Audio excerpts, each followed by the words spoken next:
But welcome on in. How's everyone's weekend? My weekend was like super duper busy. They were the same reminder. But today we are working on another orb, which has been a hot minute since I've had to do an orb. So this will be interesting. Because this is also like the first time I've ever done anything like kind of bipedal. I guess like I say that, but there's something like I feel like I might turn this into like almost like a Daramaka. Use the thing as a reference too. But if I turn it into like a little like Daruma, you know, like a little rock Daruma, where it's like bipedal.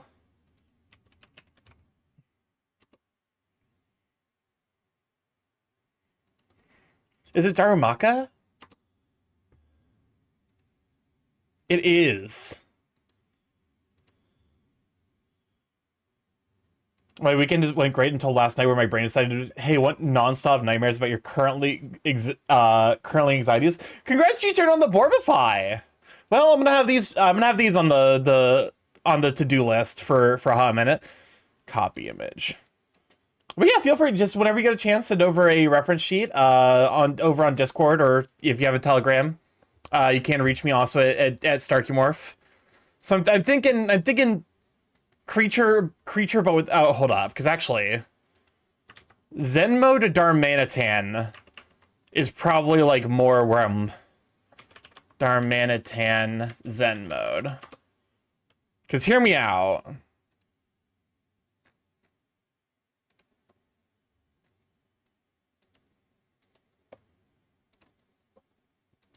Hear me out.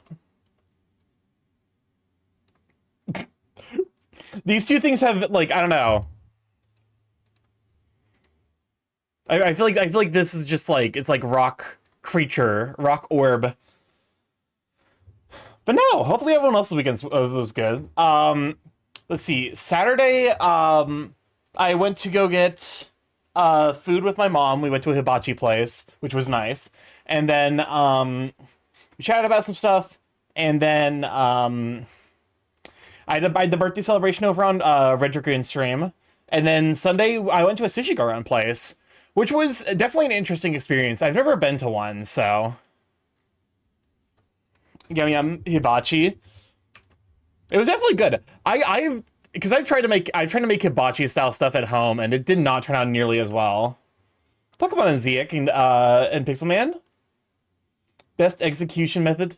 Electric chair. Listen, the song's a banger. Pokemon Pixelman, glad to have you, Sweet Bean. Listen, I definitely... Oh, there we go. It wasn't Lilianos, but it was someone else. Pokemon Pixel, how you doing, Sweet Bean? But no, we are, this song's a banger. I did send this to my trans friend, because this song is the new trans icon. This Kagemine Len is now a trans icon because of the song.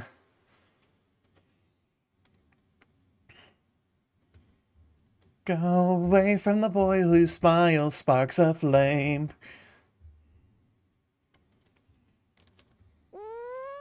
Welcome on in, Javi. Glad to have you, Sweet Bean. But yeah. Also, welcome on in, Decky. Well, glad to have you too. I had to take a meeting call, so it was not me. That's fair. I was like waiting. I was like, is the Borb not coming? That one person who voted other and didn't specify as an enigma, I fear. Are you doing? I'm doing okay. Bit of a busy weekend, which I think has contributed to me being incredibly... Oh my god, Javi, what is that emote? God almighty, I hate it. I do not like the licking. That heavy heart. Did you know her? A fragile ego, adorned in scars. Did you know her? Do you know? In the spring, and a voice drawn low. Did you know her? If you do, it's proud. Conditioning fear, my year-long plan has worked.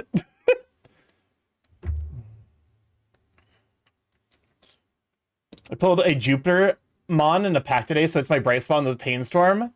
I mean, hey, that's a good thing at least. If I weren't there, So must I, if I could live a line through the renegade life. Shit, we've had the new model for a year now. Time sure does fly. Has it really been a year? The Pika face into the lick, to be specific. Yeah, it upsets me. Okay. Yeah, it actually, I think it has been about a year of the new model, which definitely doesn't feel right, but turns to dust. All right.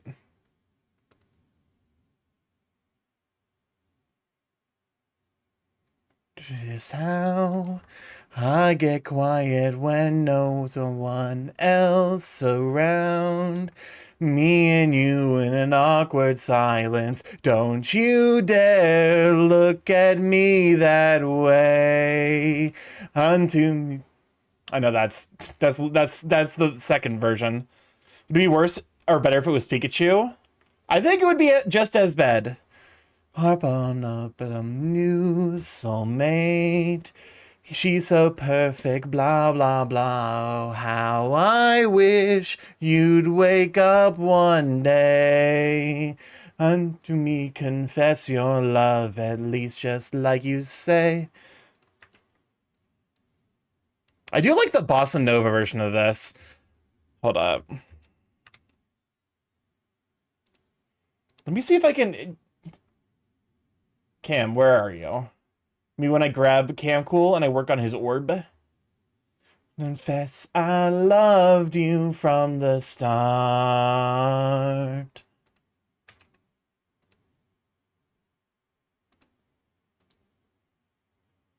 So it's a rock golem, which is this is going to be a texture study. Okay, so he's got like tiny little white eyes.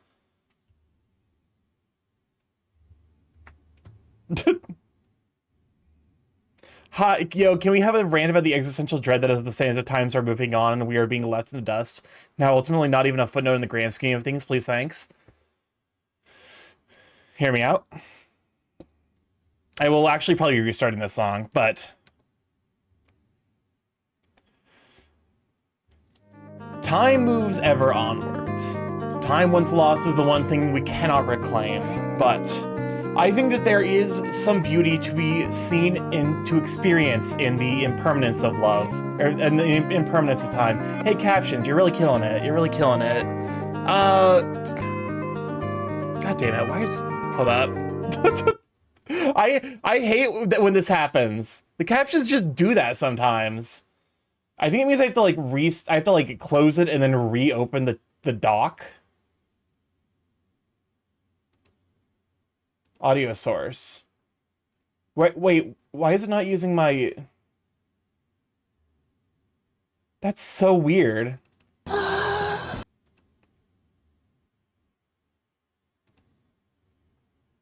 Okay. Docs. Grab the captions. Are captions working now? No, they aren't.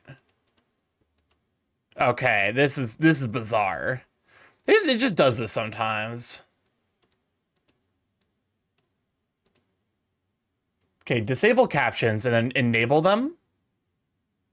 And then hope for the best. Oh, there we go. There we go. Now it's working.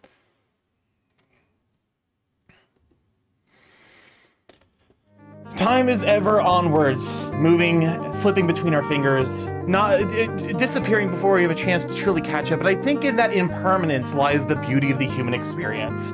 I feel like if you could crystallize a moment of pure joy, it would mean significantly less than to experience it in its fleeting moments. That part of the experience of being human, of being able to see and grow and experience the world around you, is the ability to recognize that the good times never last, just like the bad times never do. A constant motion of particles moving to and fro in a way that humanity was not designed to understand, but which we must inhabit. There you go. It's a little quirky. Yeah, the captions get a little quirky sometimes. There we go. All right, how the fuck do I draw rock? That's actually really cool. I can actually do like wholesome stuff with that. It's just y'all don't often redeem it on the hopes of wholesome. Burning pain. Nope, that's not the right layer. So, to drag rock. Okay.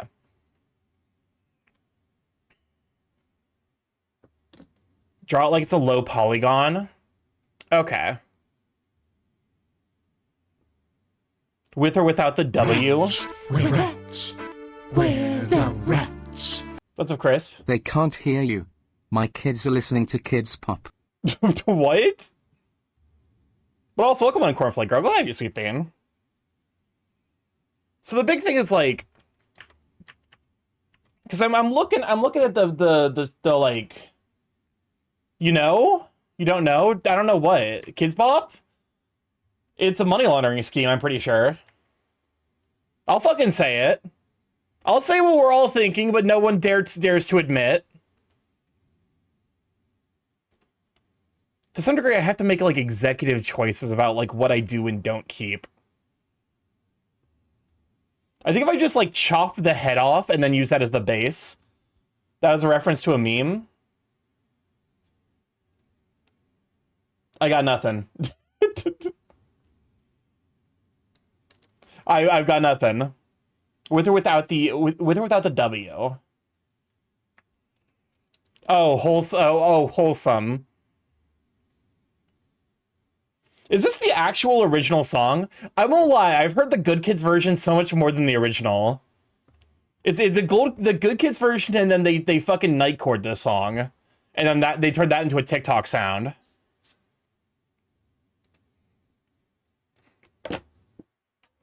There's a Karen harassing someone in a car, and she started cussing. The person filming something about her kids hearing her, and she made that comment.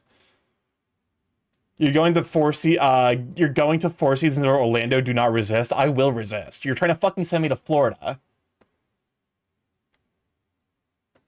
How dare you? How dare you try to send me to Florida?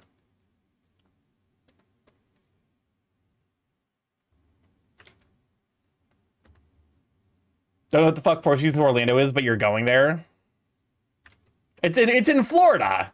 You see the Orlando's right there.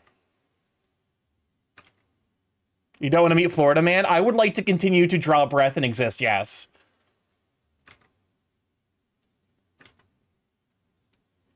Jupiter and Mars. In other words, hold my hand. In other words, darling, kiss me. Alrighty.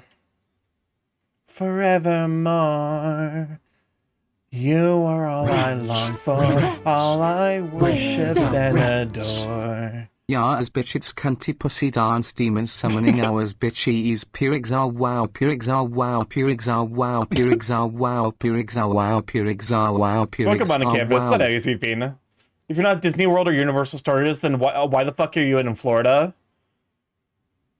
Because some people are born there and continue to have to exist there, despite, you know, all of the wishes for, you know. I'm looking, I'm like, have I been fucking...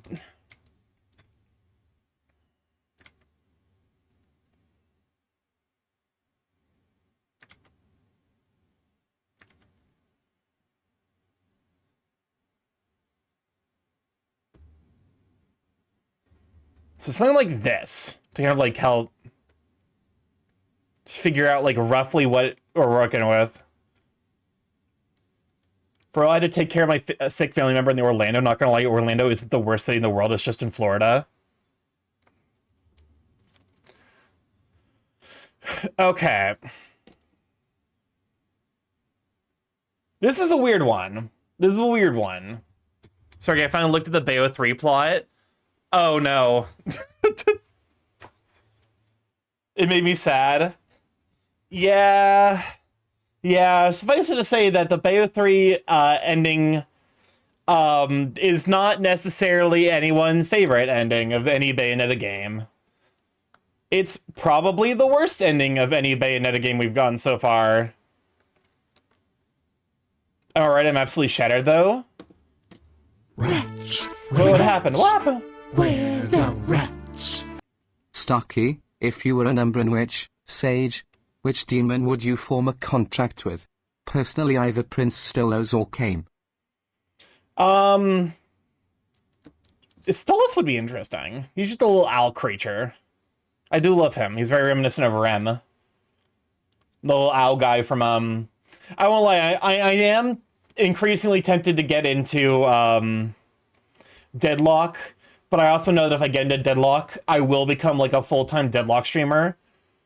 But I would do it for my child, my son, Rem, who's just a silly little guy.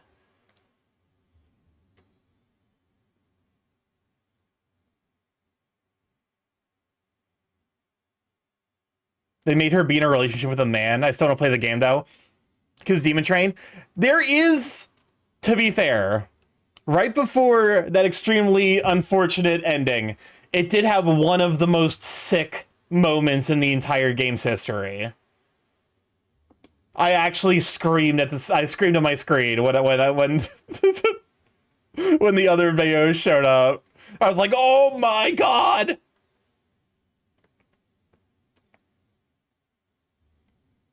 And back to work, we'll be lurking. For sure. Thanks for hanging out, you sweet bean. No. As I'm looking at this, I'm like, there's no really feasible way for me to, she's in a very gay relationship with John, and they still murder, they will murder angels together till they heat up the universe. I had a very busy weekend, so I didn't sleep well, and of course, it's the weekend that everyone starts launching rockets at each other, making my job infinitely harder. Oh no. I am very sorry, Canopus. It is not a good time to be, for sure.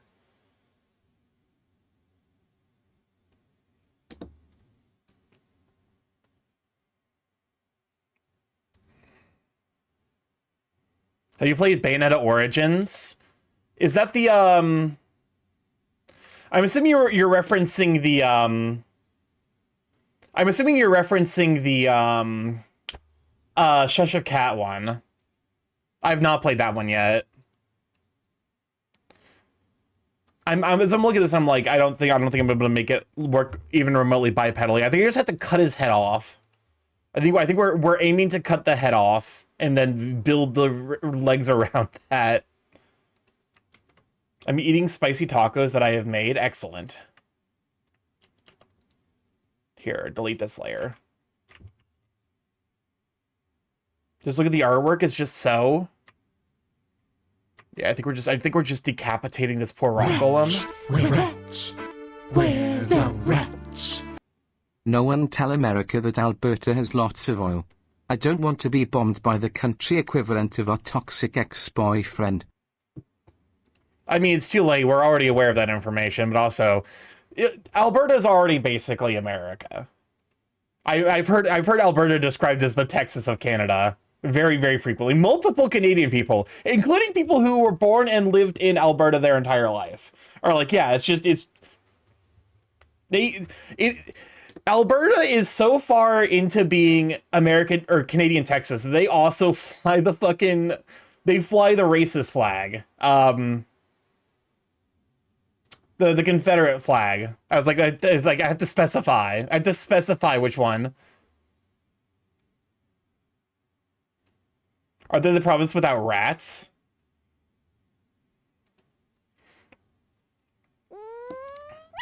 Alberta's nothing but racist, littered oil fields in two somewhat decent cities, Calgary and Edmonton. Yeah, that's more or less what I've heard about it. So Alberta has oil and a love of walls. Basically. Not even the rats want to be in Alberta, apparently.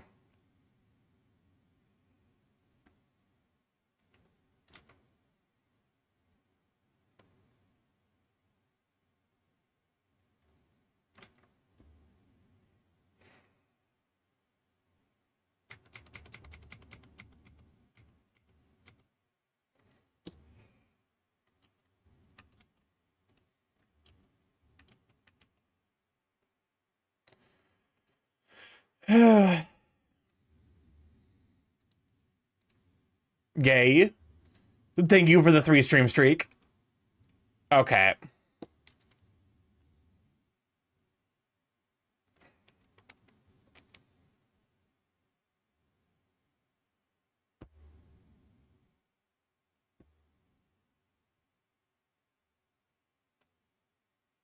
Oh Lord. Okay. I'm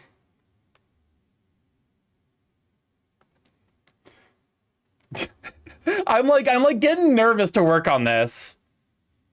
I couldn't tell you why, but I'm experiencing nerves in regards to like making this look appealing.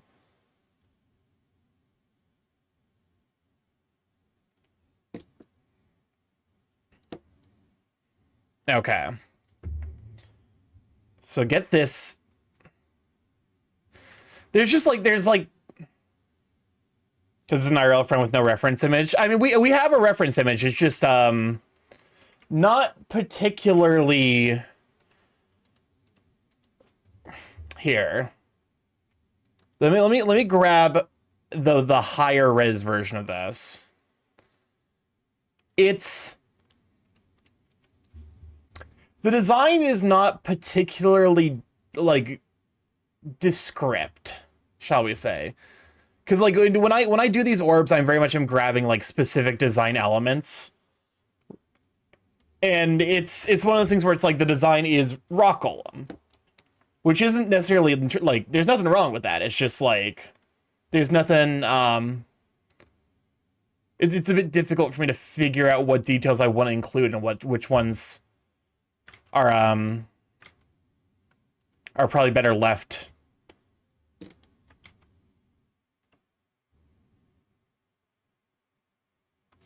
Okay. Into 1,000,000 pieces, and I can't go back. So now I'm seeing all the beauty in the broken glass. The scars are part of me, darkness and harmony. My voice without the lies, this is what it sounds like.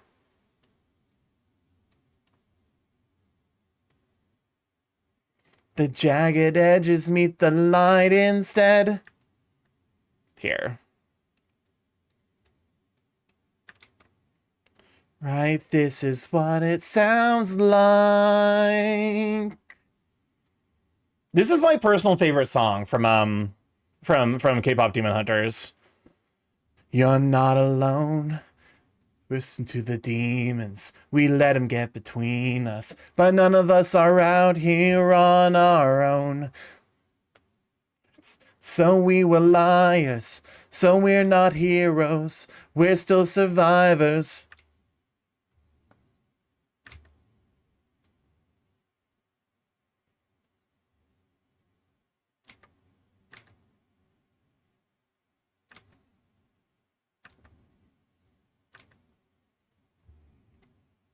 They instantly lose due to the fact that WHL's team arena is called the visitlethbridge.com arena.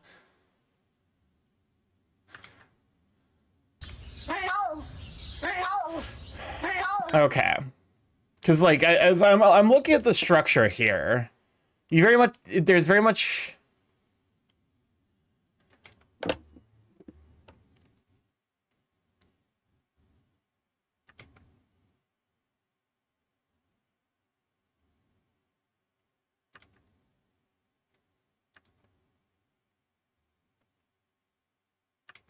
Okay, so like if this is the head, then we have the eye here.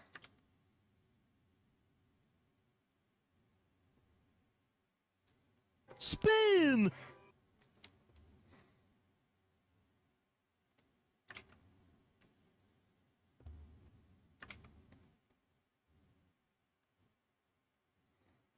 This is one of those things where I'm like kind of just coming at it.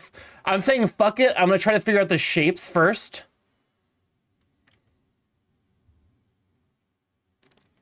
Is that I have a sudden craving for a bucket of chicken and vanilla Oreos. It's a bit of a specific craving for sure.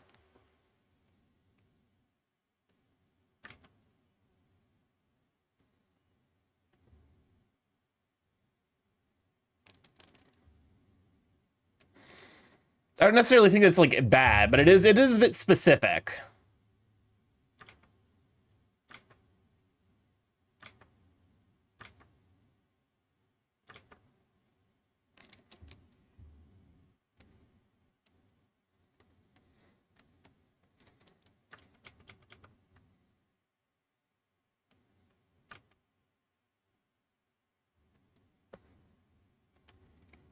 I could obliterate an 8-piece. Good lord, I want a bucket of chicken.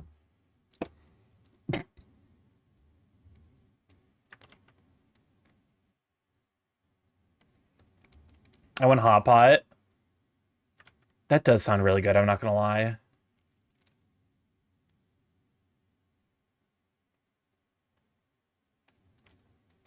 Well, come on in, Kilo. Glad to have you, Sweet Bean. Actually, Kilo, you'll probably enjoy the thing we're drawing today. We're drawing a little rock creature. We're drawing a rock golem.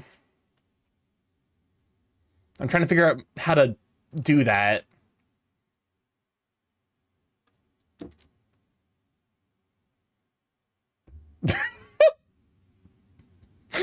Okay. Okay, but that's very...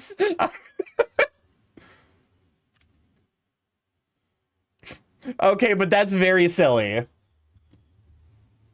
Wait, I'm actually kind of cooking. We're cooking. The creature. Very, very creature energy. Have you played my voice too? I have not. Welcome on Daikichi. Glad to have you, Sweet Bean. If I just send him this. Perfection. Welcome on Amherst. Glad to have you, Sweet Bean.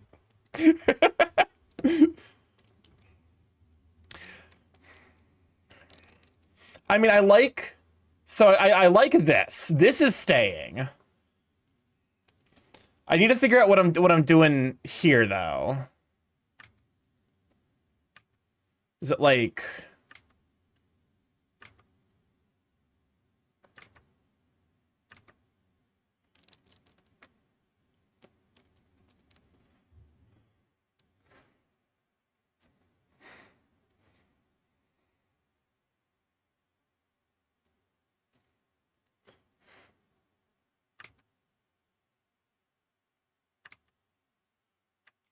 Hold up, because we're cooking on the shape now.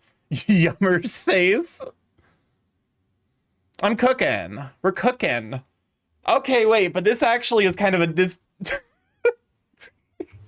Welcome on in, Pip. Glad to have you, Sweet Pea. Can we show for Pippity Pup if one of my mods is available?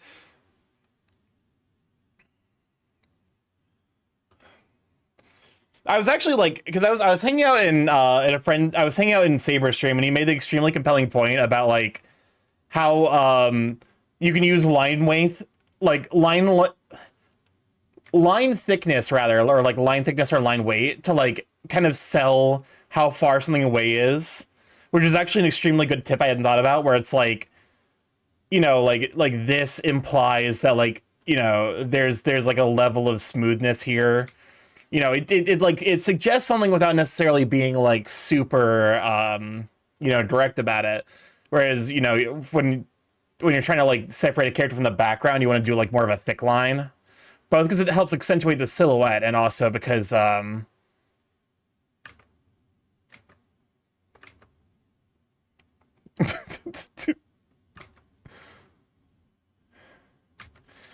the question is, can I fit him on a little body, or are we sticking with a quadruped form?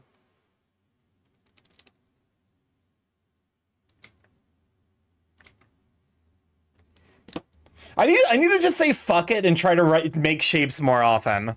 I think that's the thing I need to do. Because this turned out surprisingly well for like the base layer.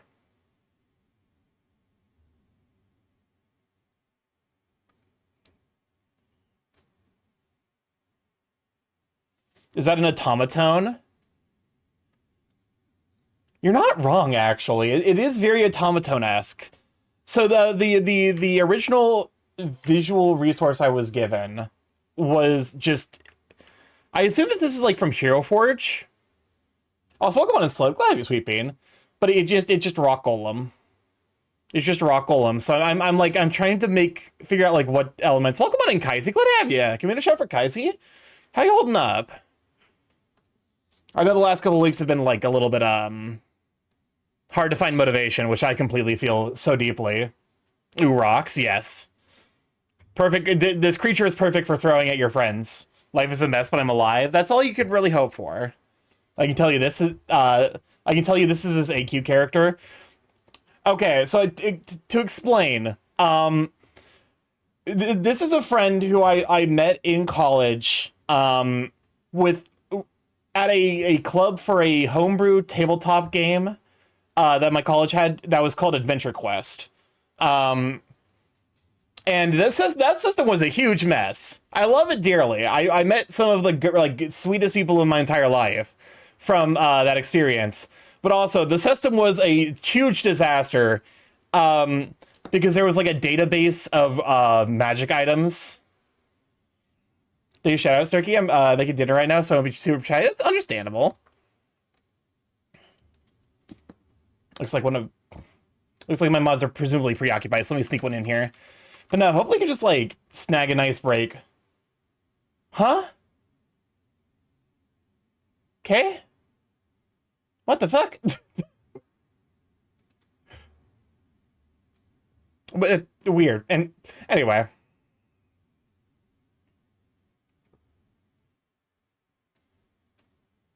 I've been playing VR chat recently, everyone's been fishing.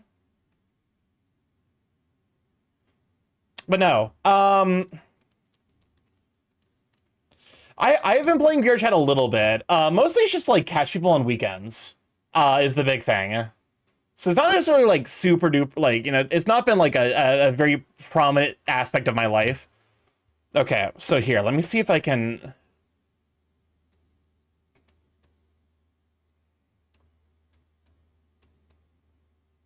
Spin! Got a fish turkey.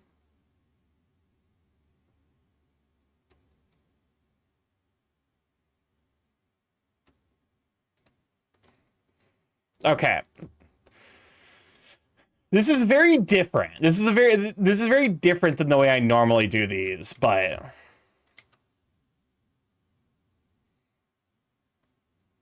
I'm thinking like teddy bear pose.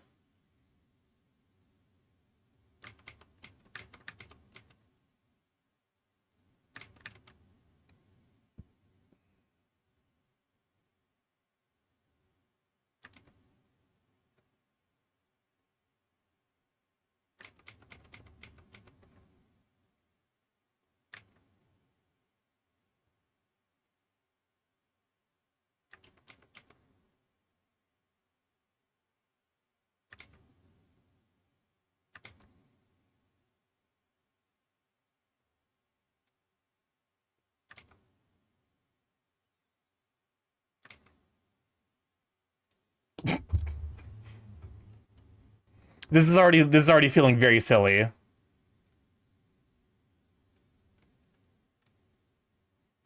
All right.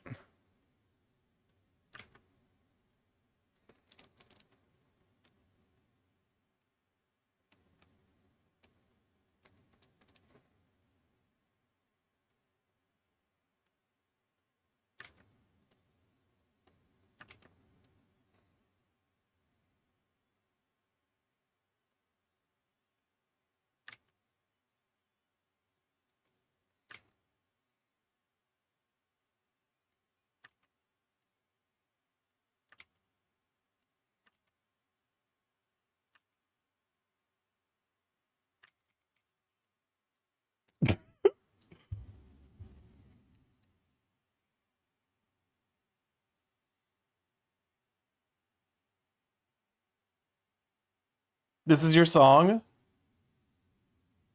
It's very K-pop-ish. Which I presume that it kind of I also with this kind of song I definitely presume that it's K-pop. But also, yeah, it's K-pop. But also, remember what you said, Death Nation, about not adding people?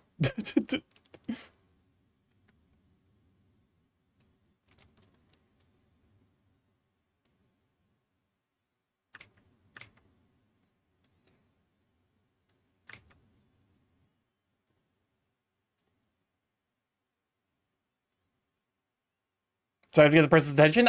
Here's the thing. You don't really need, like, if the person is wanting to engage, they will see the message.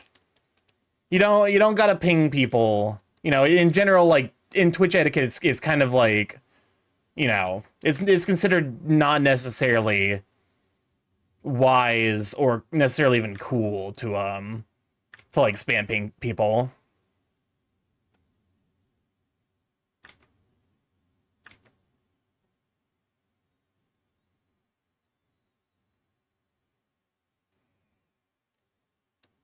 No, it's very clearly K-pop.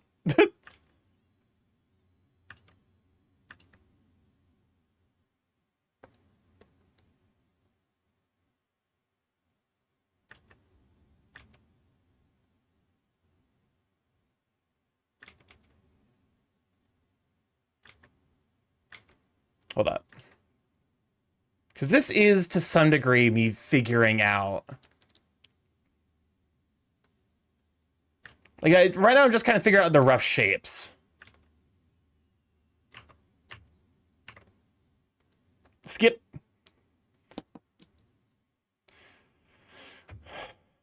This is, so... I think I'm skipping this on the grounds... It is Kizuna Ai, but also, I don't trust the name of that channel.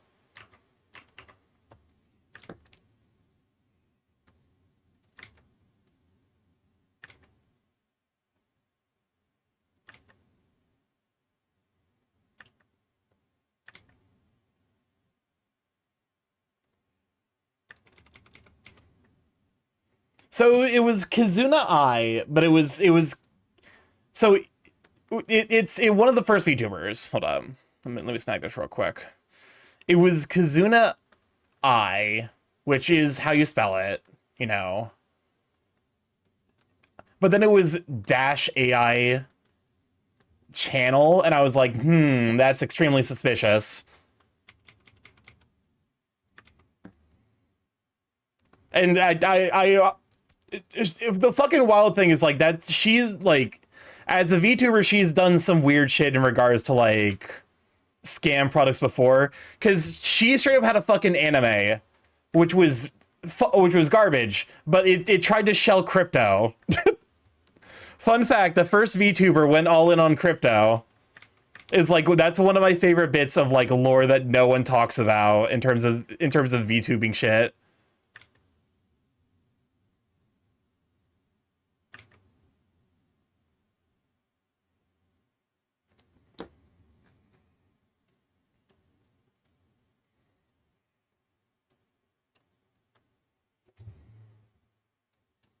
It is weird. Like, I don't know. Reality does some weird shit.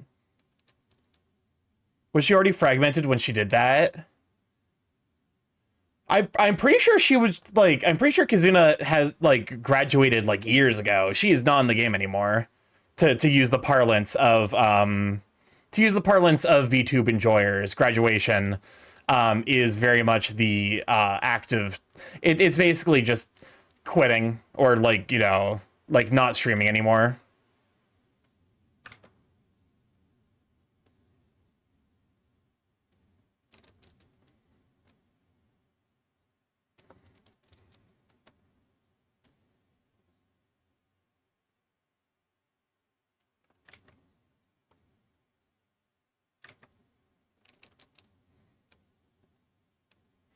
It was about to me that VTubers use idol parlance.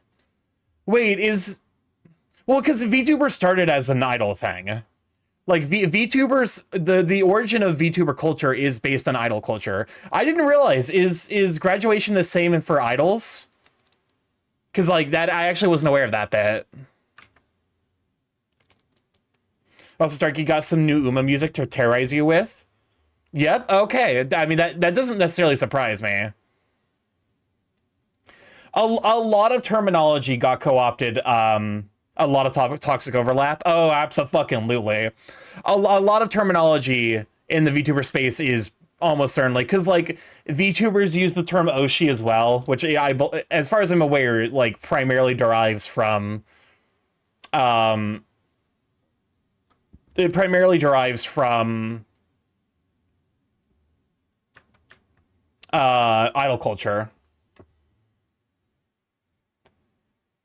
Graduation isn't quitting all the time, as it could be stuff like getting out of the company. For example, Mint Maid, Doobie, etc. all graduated a month before they returned to their old IPs. I suppose that's fair. I guess in essence, graduation is like the dropping of like an identity. It's like this identity is going to be not used or is like on indefinite hiatus. This time we got the girlies going to America and then participating in the Breeders' Cup.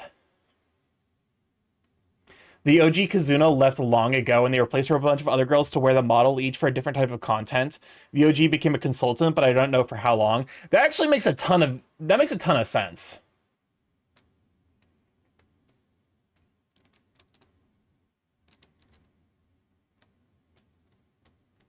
But no, like that lines up extremely well, actually.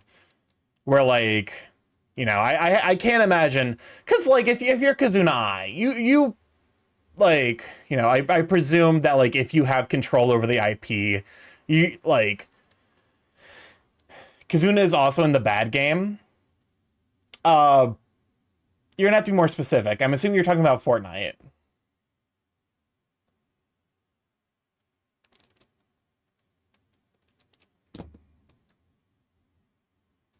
You are correct.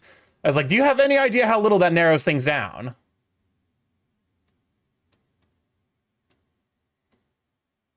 The question is, do I like this? What game? Fortnite. Hi, Bippity. But yeah. Fortnite very much is in the... Like, I'm of the opinion that I won't be playing it. I mean this kindly.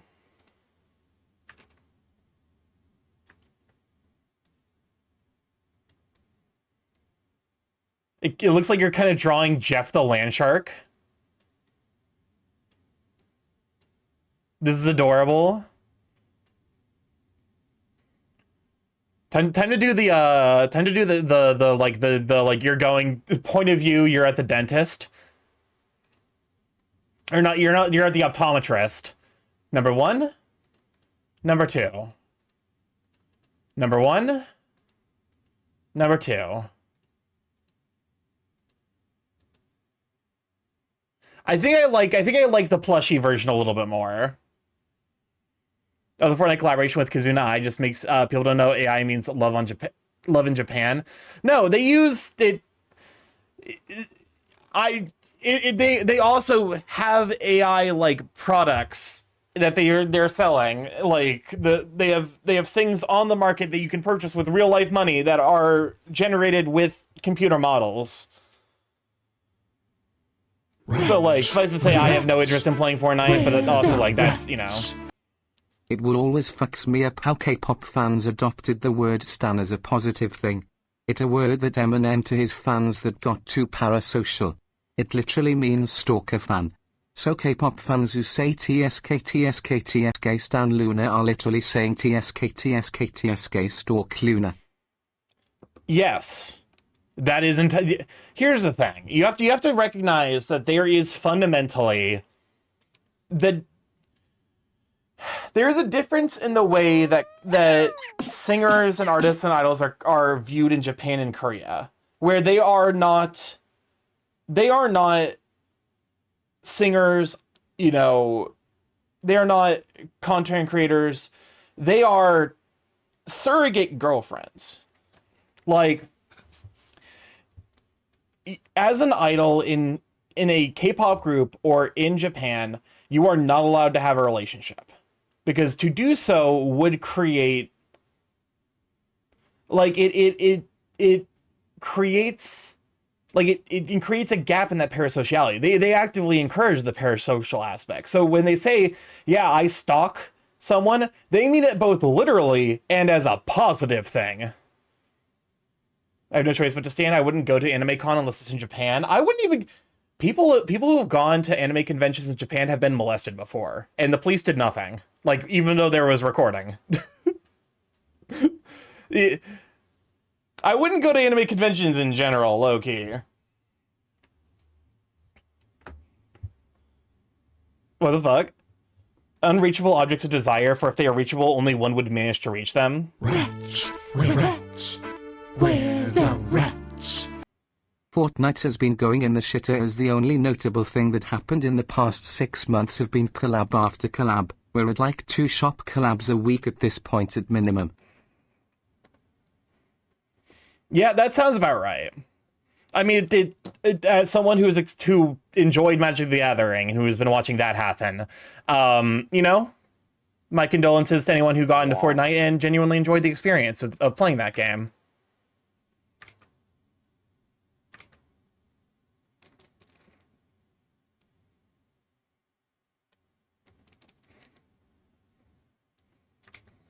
But yeah, the experience that you once knew is very much dead now, unfortunately. But yeah, no, like it's real not great to be like any kinds of famous in Japan. One of my favorite things about Japan that I learned is that in Japan, the truth is not a valid defense against libel lawsuits.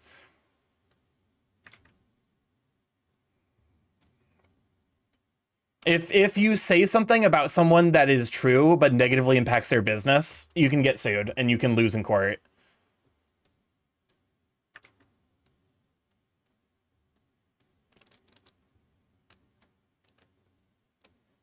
Like that in the UK as well, and that's fucking stupid.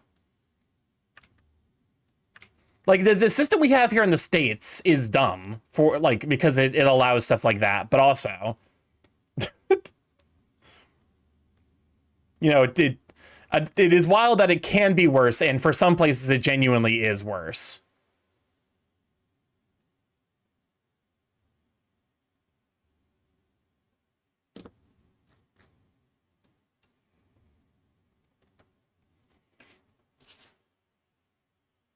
Isn't there a Shinto belief where being the victim of misfortune is just as bad as committing sin? I don't know.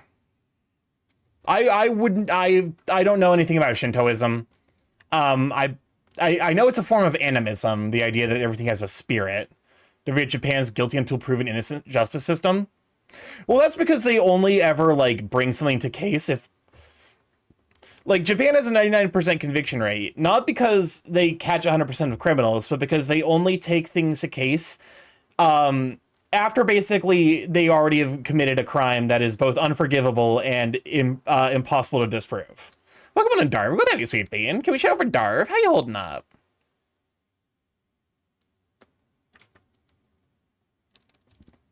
Suffice it to say, capitalism isn't doing great for any you know, any culture.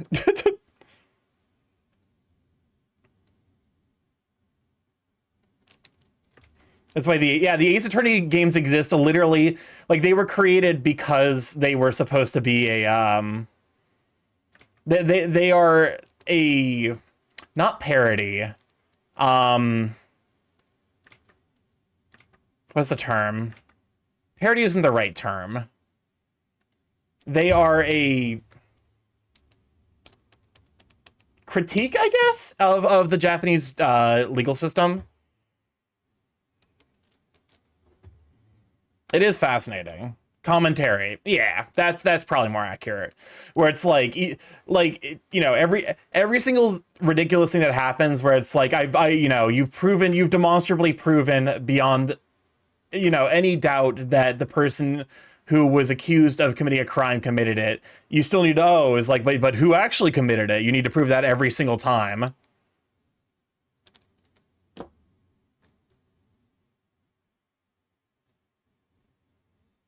Look at this creature.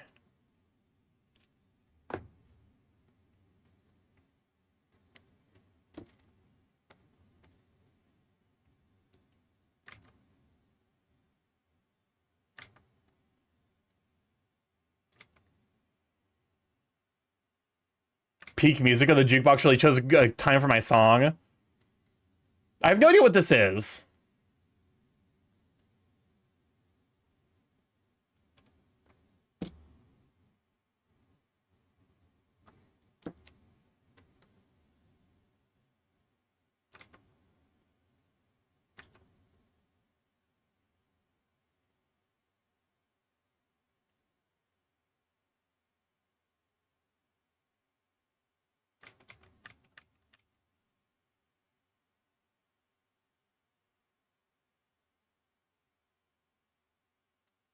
The Shadow of the Colossus. Oh! That I was gonna say, it's like, I thought I recognized it. No, okay, Shadow Colossus makes a lot of sense.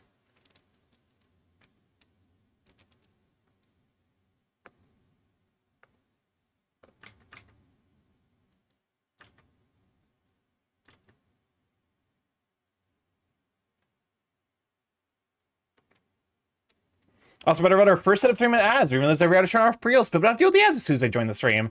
Feel free to grab a snack, go grab some hydration. We'll be here when you come back. Okay.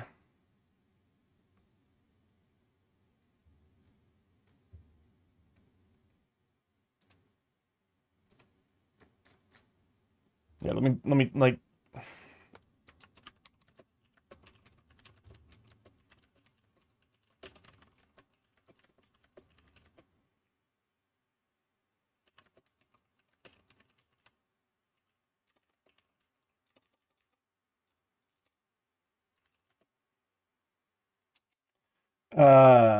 Brain. I'm sorry, I'm trying to send a message at the moment. I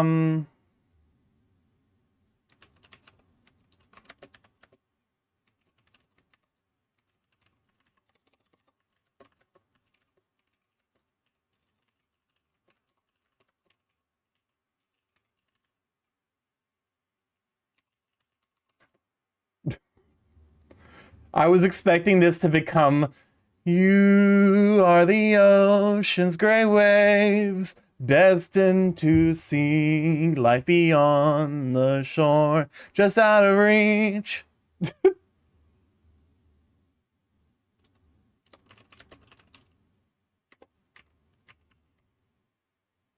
Sorry, the album art is wild.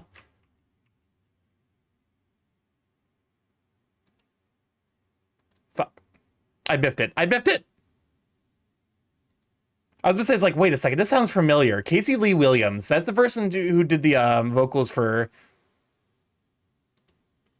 Do you like Rhythm Heaven? If so, you have something awful to show you when you have a moment where you need to rest your eyes.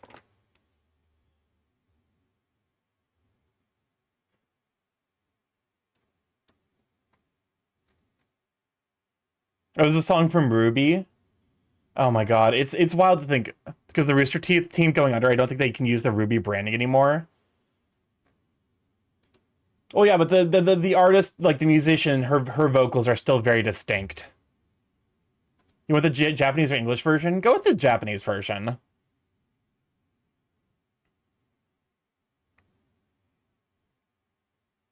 Yeah, this album art's really good.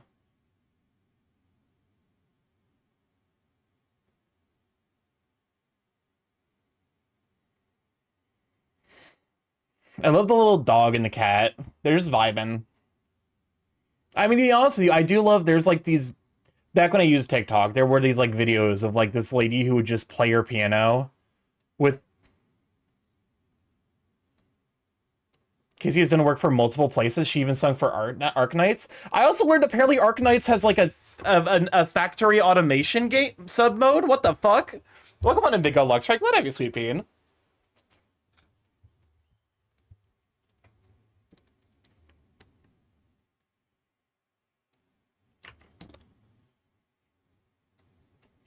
I love Ruby's music, but I can only think of it as slop affectionate. There's so much butt. Yeah, that's the thing. It's like, I love Ruby's soundtrack, but it is undeniably butt rock. But also, butt rock is good. I'm gonna be honest with you.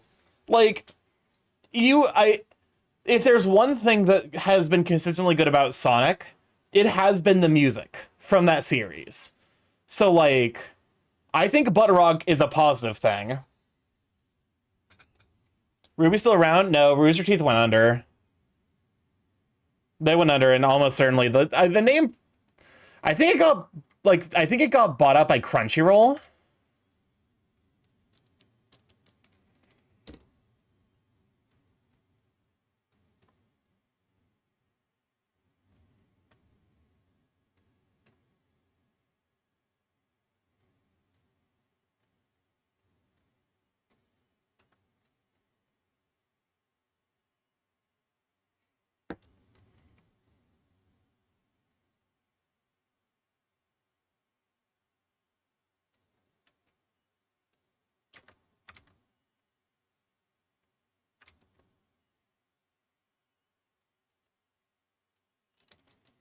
Who up crunching their roll? I mean, you probably shouldn't be crunching your roll. I can't imagine that's particularly good for your health. Oh, then it's dead?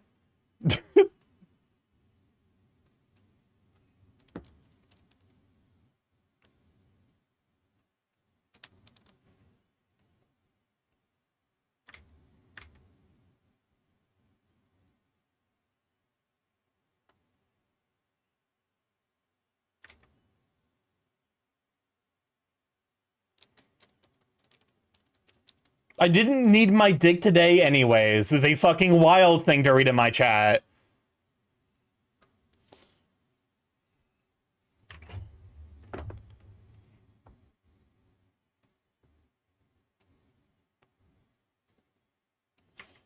All the female characters in the anime are from the looks of the same, just different hair.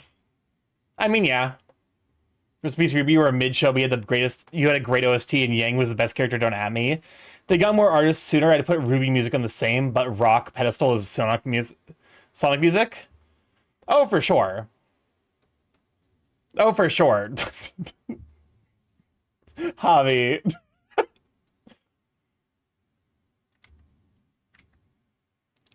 Javi, put those notes away. It is a funny way. I'm gonna smush you. Okay.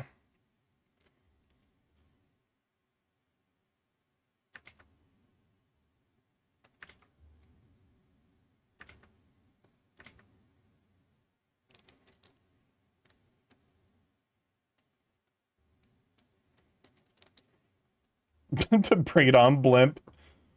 But just because because it's just Casey and her dad for like 95% of the music, it ends up sounding really samey. Yeah, that's the thing. It's like they undeniably have a style, which is great, but it does mean that like I was like, this sounds like Ruby music, and I was just right because it is, you know. I was just right because it is the two of them.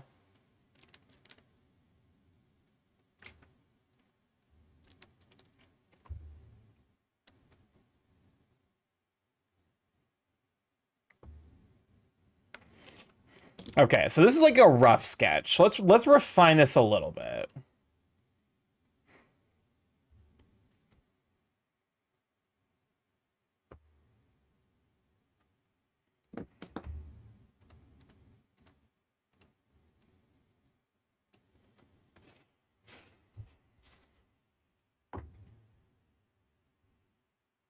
I would Marcy downbeat you if I could.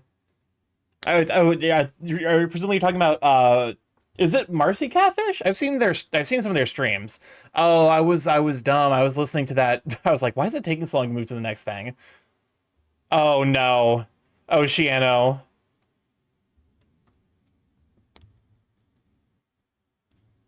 Oceano, why? Why?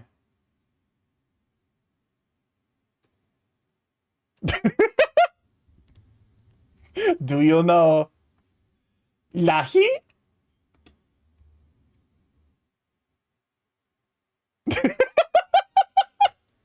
I'm sorry. I love this guy so deeply. I love him so deeply. We're taking. I'm getting distracted. Rats, we're rats. We're What's up, Chris? the rats. Did you hear about the parasociality of the amazing digital circus fan base? I Basically, fucking they heard assumed about that they that. left Reddit because people were rude about Jax being a main character. Then it was revealed that wasn't the reason, and then after that a subsection of parasocial fans decided to do a Gooseworks Appreciation Week, and Goosework hated that. Yeah, didn't Goosework basically get bullied off the internet? I fucking people can't fucking be normal about the media they consume and engage with nowadays. I swear to Christ. The internet, like that, like I think that's like one of the worst things the internet has done, is it has made it impossible to engage with media in a fucking healthy, normal way. This was right after Masayoshi Soken had just beaten cancer during this. Phantom was a mistake? Oh, absolutely. Or are you saying that Gooseworks had... I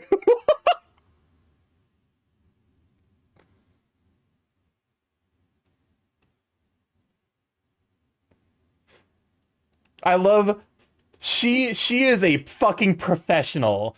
She is a goddamn professional because look at her fucking face. Look at her face. She is trying incredibly hard not to laugh. Welcome on in, Graham. Glad to have you, sweet bean. Can we try for Hound Graham? Look at her face. He's like, do you know Lahi?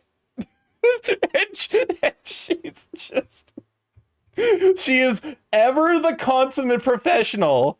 Just Pebby instead. I can do both. I can give you pats.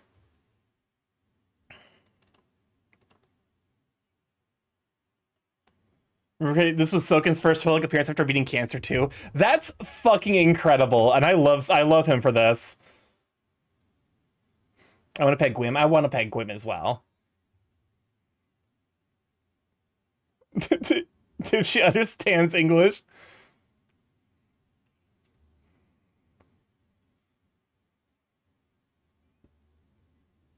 I love it. He's killing it.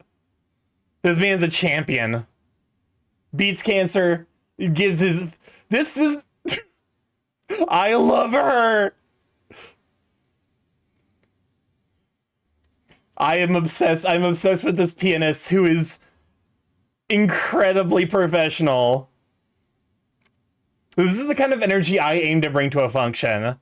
This is Final Fantasy... Yeah, this is Final Fantasy 14.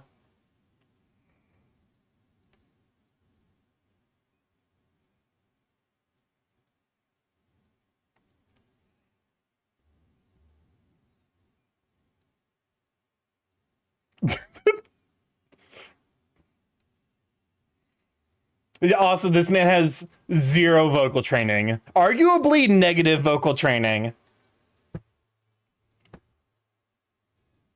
He's playing the automatons, though. He's got that on lock.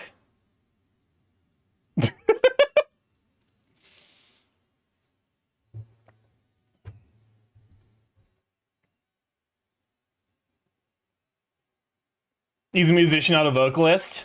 Yeah.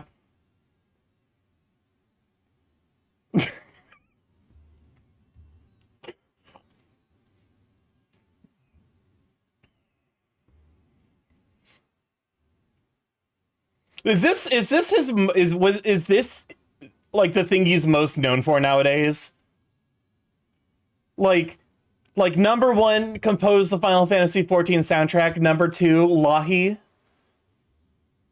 Is this his magnum opus? Because if so, what a way to what a masterpiece. Yes. I love him. I love him so deeply. I mean, to be fair, that's... Excuse me, this theme was from Madagascar 3?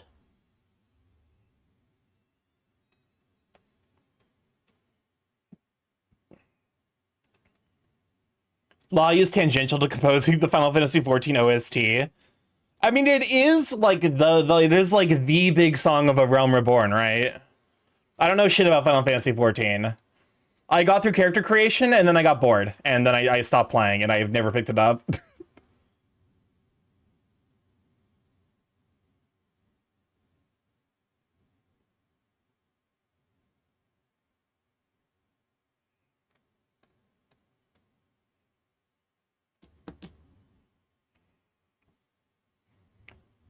Lahi is the forest area music in Shadowbringers. Okay.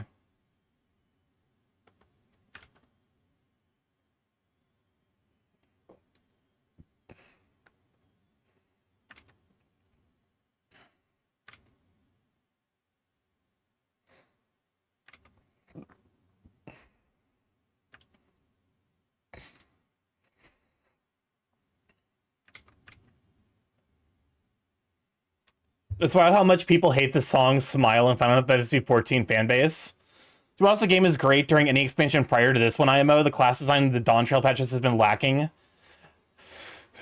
I mean, I heard that like the original state of Final Fantasy XIV was not great either. That's the only thing I know, is that like the people are like, yeah, it's bad until A Realm Reborn, which starts like apparently at the 60-hour mark, which is the kind of sentence that I think like bears examination by like a professional, because that sounds less like it got good and more like it became torture. It's not any Madagascar song, Starky, it's her theme. Oh yeah, no, you never mind. This theme fits her. This theme is her, 100%.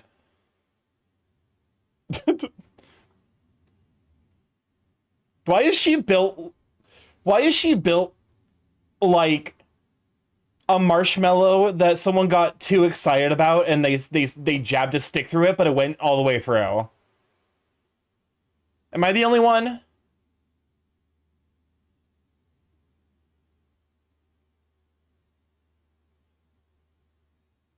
Smile is such a good song. Chantal Dubois. I'm assuming it's Dubois. Because DreamWorks. You know what? That is fair. That is a fair point. She does in fact have the DreamWorks hips. She's like if you blew an hourglass and it inverted. She's like the fucking... Hold up. Let me see if I can find it. Let me see if I can remember the character name.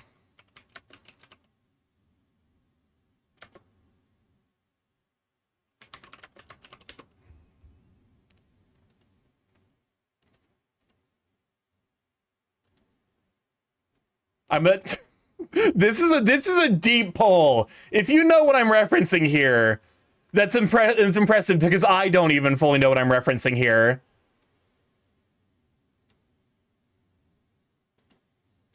She kind of built like...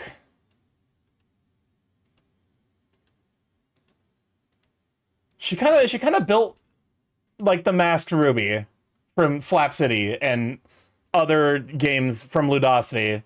Who the fuck? It's Masked Ruby. What, you've never experienced Masked Ruby? Starky, you know the I enjoy kid? No? Like, what the fuck are you talking? What?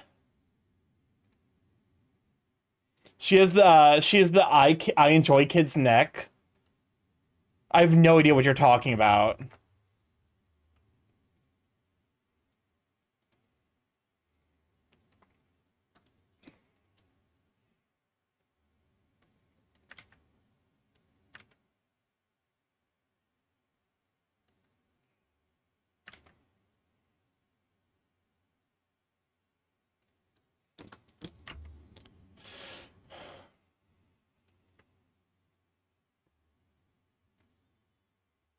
What?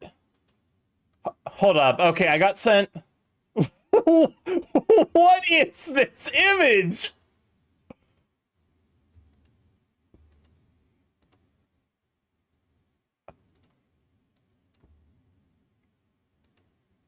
Who is he?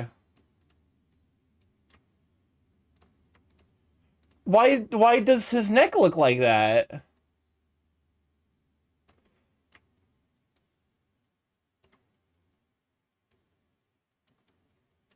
What is this skibbity toilet ass fucking... Is this skibbity toilet?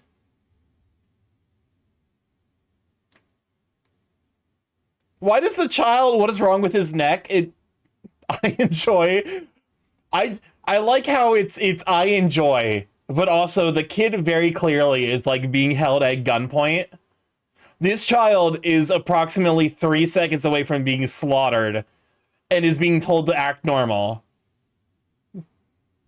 Mewin-sized tip. This is a year before Skibbity was a twinkle in the toilet's ball. The toilet's balls. That's really funny, though. But no, but also I did get sent a follow-up. I did get sent a thing to be distracted by. Thank you for adding I enjoy as an emote. How the fuck do I explain that to people who show up here? So this is a Rhythm Seizure 10. Also, fun fact, apparently this minigame is This minigame is homosexuals. Apparently, because you know how we have the term bear here? Bear means the same, like it has the same like iconography and association with hairy men in Japan. But instead of twinks, they have cats. Apparently, this minigame is incredibly queer coded. Welcome on in, Corvid. One sippy, I'll take the sippy. Welcome on in, Corvid. I'm going to be sippy. Shout out for One Corvid. sippy science goo birdman.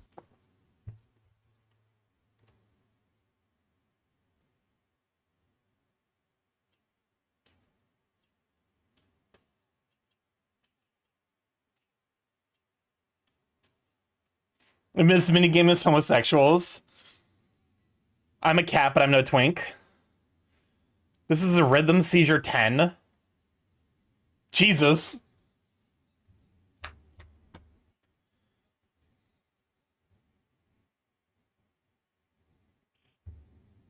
Wait, no, this is not right.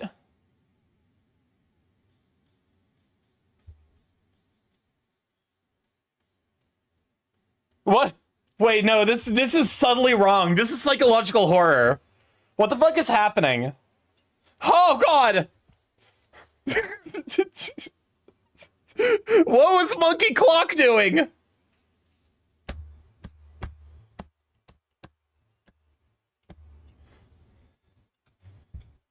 Stop.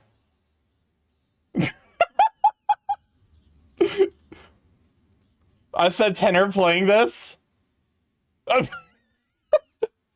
Ihua who died.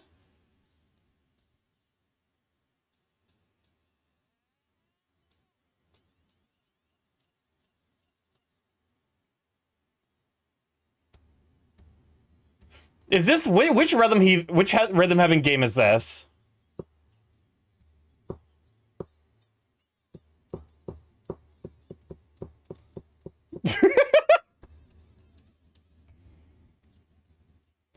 Which rhythm heaven is this from? It's like a hack, like Mario Kaiser, but for rhythm heaven. Yeah, that makes sense. But also, it is. As someone who plays a lot of rhythm games, this is fucking up my mind.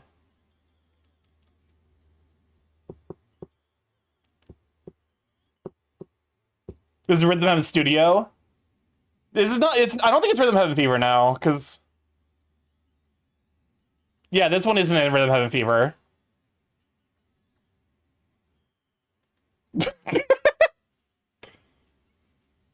Not the ghost vibe checks. Oh my.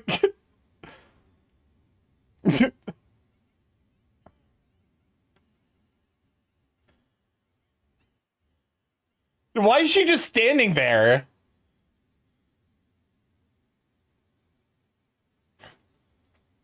What?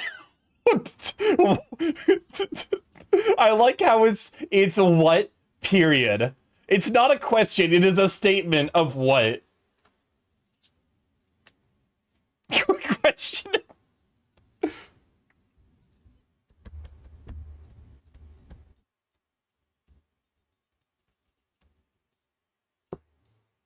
Okay, that level of matching is infeasible with the fucking Wii remote. Oh god, the onion! Welcome on a YFT, glad to have you sweeping. Starky, I sent you a Rhythm Heaven palette cleanser.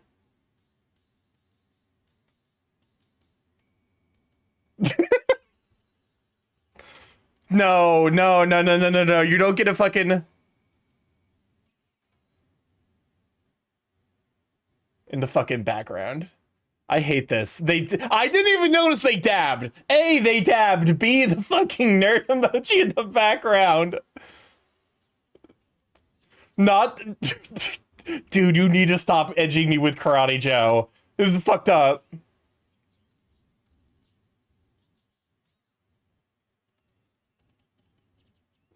I've committed tax fraud.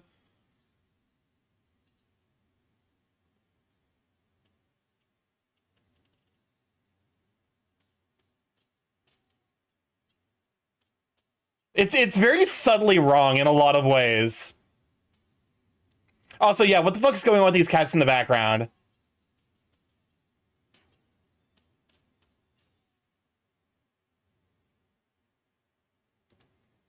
I mean, hey, at least we know twinks over in Japan are as flexible as they are here, considering what they got going on here.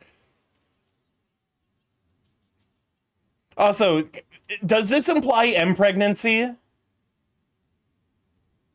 Well, at least we did it. Excuse me. Excuse me, what was that last frame? Oh. It was the cat. That's a Momotaro reference. Oh, but I do love this video. I love this video a lot. I do love the Charizard brothers. Oh, this is Jerry? I never realized this was Jerry. I was like, who is this? You didn't know? I never realized. I've seen this so many times. He made others too. I know he did other animations. I know he did like an animation version of the oh, what's it called? What is the fucking the Tom Cardy? I wish I was the floor. Yes, load.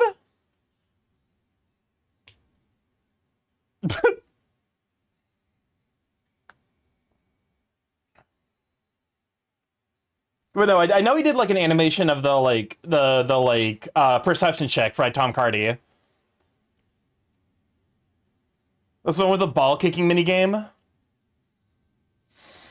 Just like how Marms is when it comes to Monokuma. Yeah. I mean, okay. To put it in, shall we say, blatant terms, there is a subset of people out there who do want to be treated like an object. And there's nothing wrong with that. Just make sure you're being treated like an object by someone who's going to respect, like, who's going to be respectful about it. Oh, hell yeah, cats on Mars. Starky, I sent you Dubois. I would be super bad if Starky had War Gray in his party. I've been sent Dubois.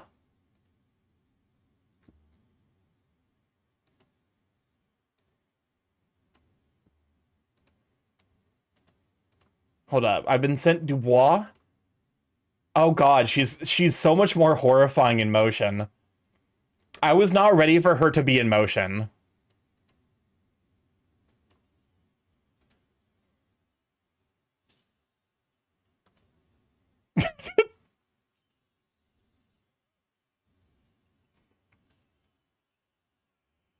She just casually, she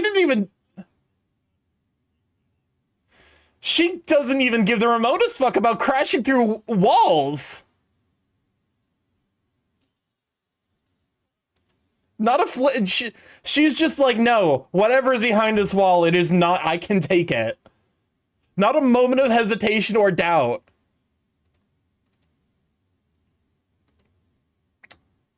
That is horrifying.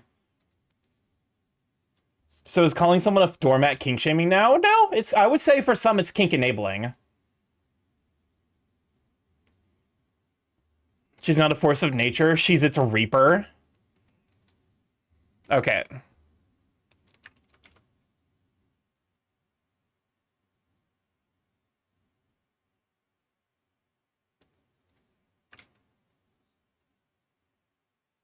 I am French that is approaching. Oh god, not the approaching French.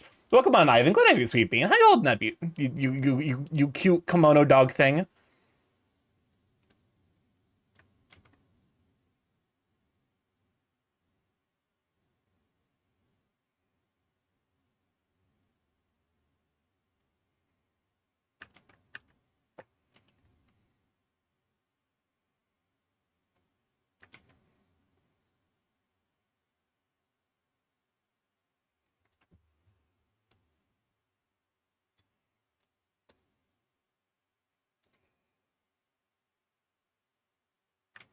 Okay, I'm trying to...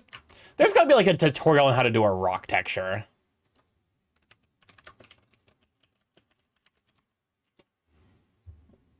Oh, speaking of poros, I forgot poros were a thing. Sorry, I need to send you something.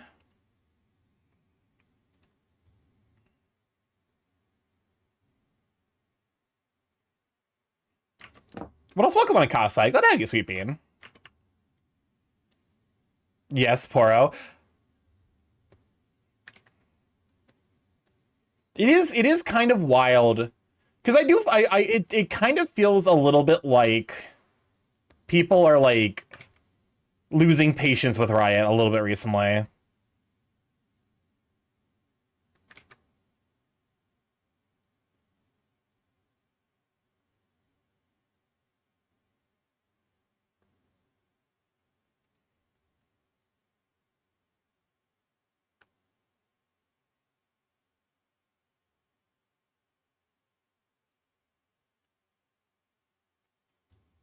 By recently, you mean since the first scam skin came out, released? Times are hard and no one has the spoons anymore. AKA like 3 years ago. It just like the amount of shit show that has become 2XKO has been kind of fascinating to see from the outside.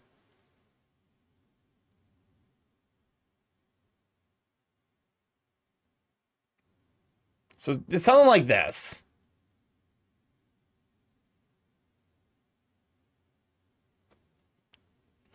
The season just hasn't been like all it's been is Assassin Jungle.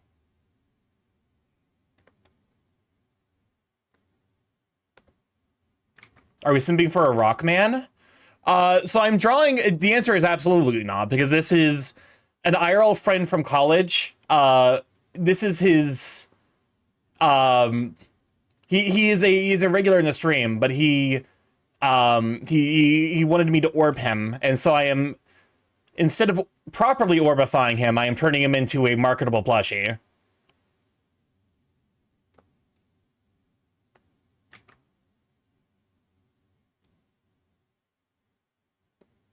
Roxana, yeah, and it's from an RPG we used to play together.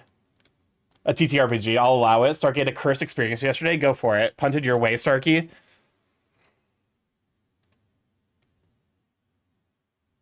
Oh my god. Slowed. That is downright criminal.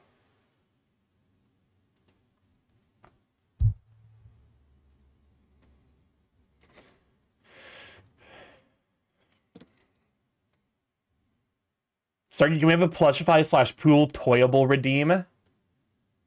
I might open for like, because I do need to work on like just not being like super, you know, super hyper focused. So like I might add like a redeem to like force myself to do like hour-long sketches.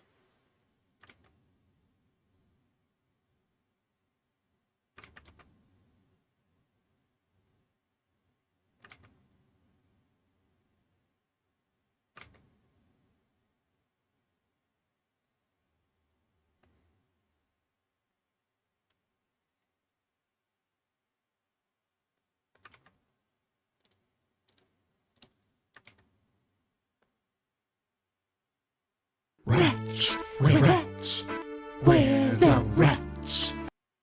You know you're getting good tea in D&D when the DM moves you to another voice chat that nobody else can get information on. I thought this guy was saying Uma Musume. I think the horse girl brain rot might have gotten to you pretty deeply there, YFT.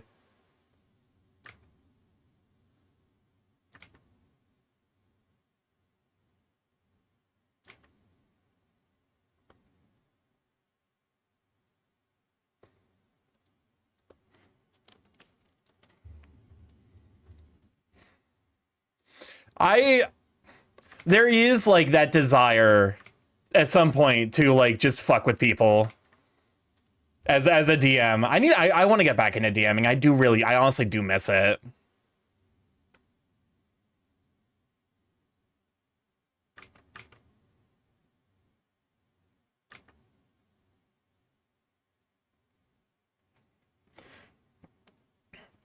So can we see the whole image for a second? I'm trying to figure out, because like to some degree I'm like It's better if it's rougher. Sorry, I would kill for a party to play Starfinder with me. My housemate was a bad dragon. Fridge Magnet showed me this furry fighting game, and the least furry friend was the one who named it when I mentioned being flashbanged by it. So his username was this friend Starky. Welcome on the Chronos. Good night, Sweet Bean.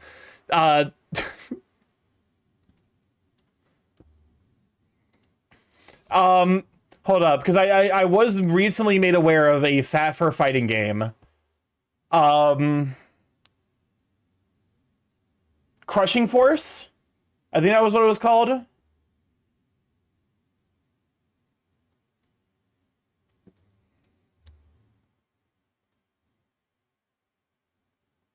Yeah.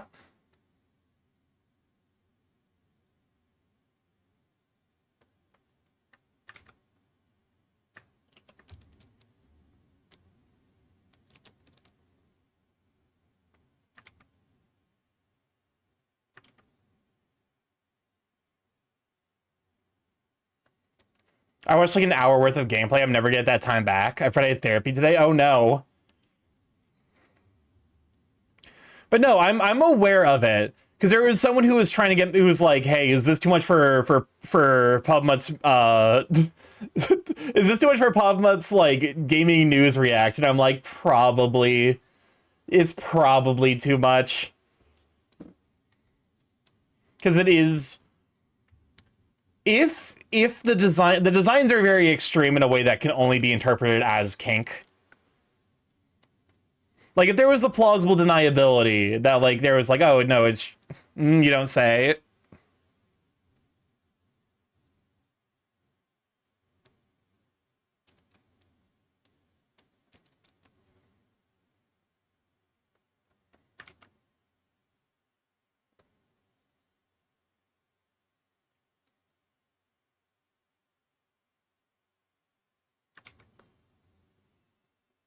Does it change your Tribal Hunter get plausible deniability? Tribal Hunter does because it's a good game. Changed very much does not because it's a bad game. It is a poorly designed game, rather.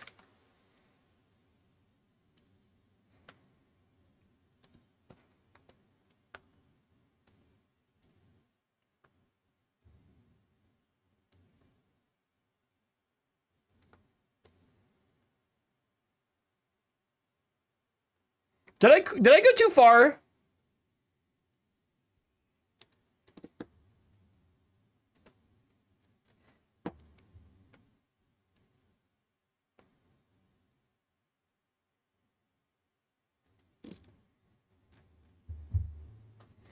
The thing that sends me to the fact that one person I haven't clocked as a furry is the one who immediately knew what I was talking about. I think they might be a furry. They're either a furry or welcome on, Thomas. They're either a furry or Jason enough. He does look fluffy instead of rocky, I think. I mean, to some degree, that's also like mission accomplished. Because he is supposed to be plushified.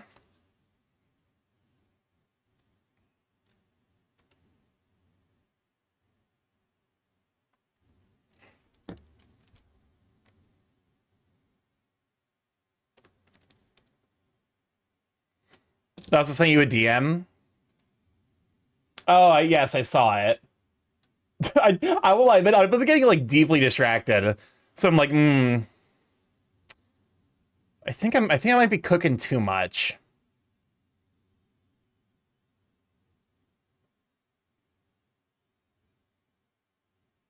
Hey, Death Nation, don't ask people where they're from. The country. I'm learning the alphabet with the Umas, and there's this one horse with a very deep voice and aggressively speaks English. That sounds about right.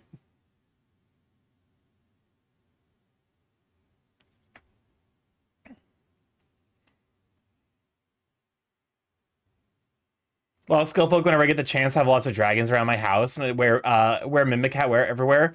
I don't think I can hide it anymore. I heard that Callie had mandated that OS have age verification mandatory for all users, and I'm like, one, that's enforcing, who's enforcing this shit, and two, are they fucking stupid? That's symbolic Chris S. Symbolic Chris S. I don't know why, but my brain is just like as a horse. That name gives the cool S.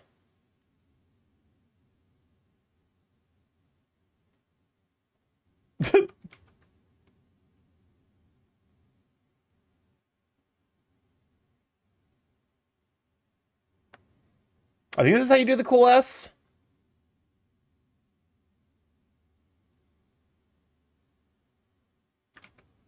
Close enough.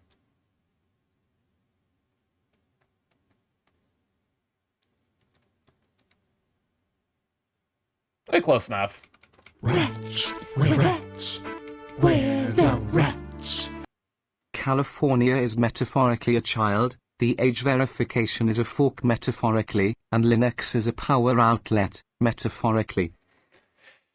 Yeah. That's the thing. It's like, okay, what do you know, what is the utility of having this information?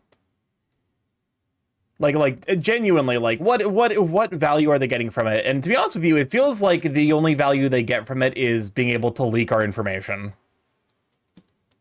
Want a reminder of how the cool S goes? Nah. Start getting into Discord right now.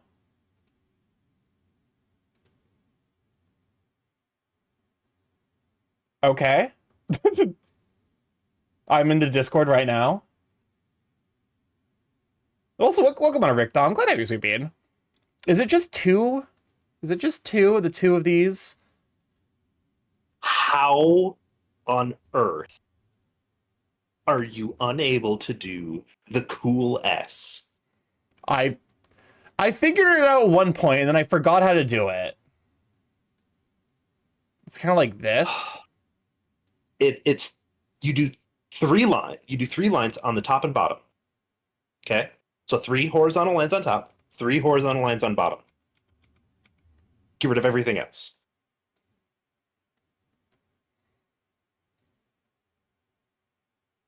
That's close, but so 1, 2, 3, 1, 2, 3, and then you connect the lines. Yeah. It's very sloppy. I just like, I don't know. I'm aware of it. But like, I don't know. I was busy reading in the middle of class instead of drawing this. I have drawn this. I can count the number of times I've drawn that S on one hand. And I still know how to do it.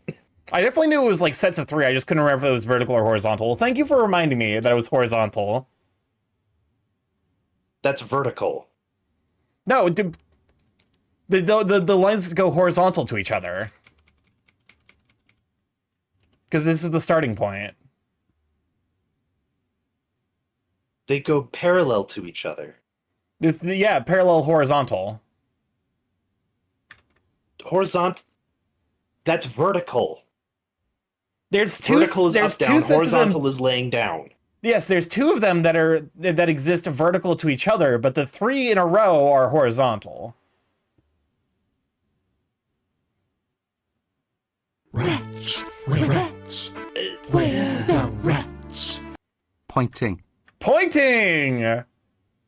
Starky. Vertical is an up and down line. Horizontal is a flat line. They're vertical. Parallel. Yes, are the 2 lines lines themselves are that will vertical, never but they're touch. set up next to each other horizontally. Sorry, that's such a fuck-ass Fine. way of explaining it. Well, Fine. because I couldn't remember. I knew they were always going to be vertical, but I couldn't remember if it was vertical like this or like if the lines were next to each other vertically like this or side to by each other because of the horizontal. Okay. That was the part where I struggled to remember. Okay. Pointing. Anyways, thank you. You're welcome. I must away. Have a good one, chat. Farewell.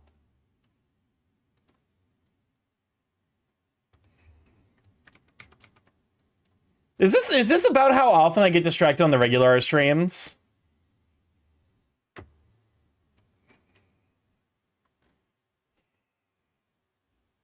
Yes.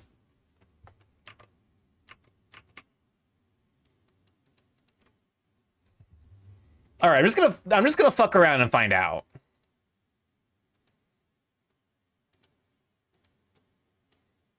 I'm just gonna say fuck it. We're gonna fuck around. We're gonna find out.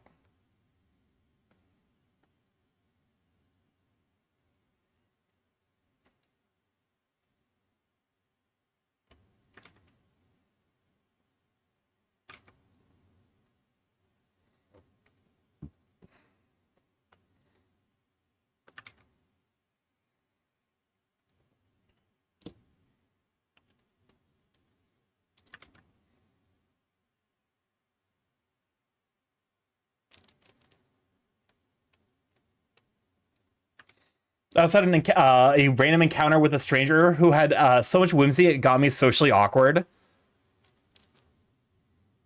That's a lot of whimsy.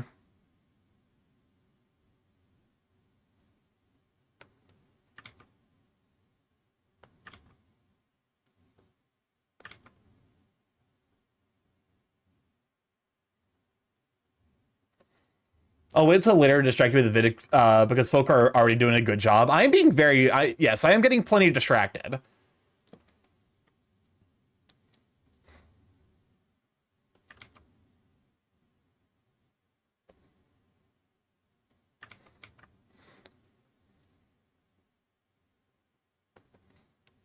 I think I might have been cooking a little bit too hard with how extreme some of my angles were. I think it's just like the occasional like kind of spot where like I pause to like let the like stabilization catch up. I think that's like all I had to do. I think I was just like over exaggerating.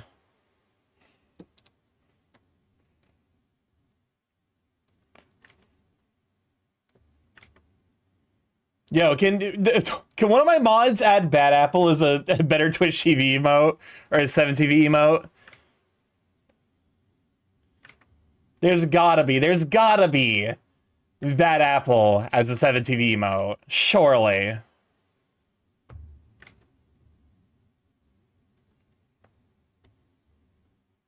Like, you've been being NPCs in my walk places and I never want to get a driver's license. I don't. It'd be a crime if not. I'll be honest with you. I don't agree with the like. There are people who genuinely like. Someone made a band version of Tito's Spoken For. Ooh. Like if it's like a big band version, I would love to hear that. There are people who I would say are AFK in the brain, but I don't necessarily agree with calling anyone an NPC. Pokemon and Casper House, gotta be Sweet Bean. Because I do think that there's like some amount of like, you know. Yeah, like there's some amount of like trying to remind, you know, ourselves that we're all human. Starky? Whap!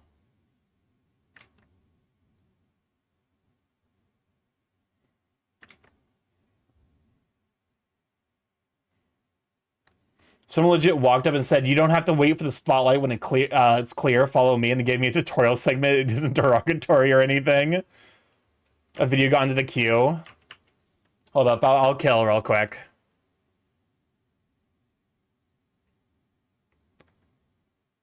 I'm assuming it's top Annabelle anime songs.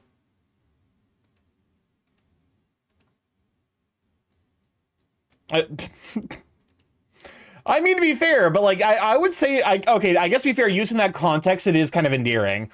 My concern is more from the perspective of people who treat others like an NPC insofar as they don't care what other people say or do. Welcome on, have a wonderful evening, Darv. Thank you for stopping by, you sweet bean. Go get some good rest.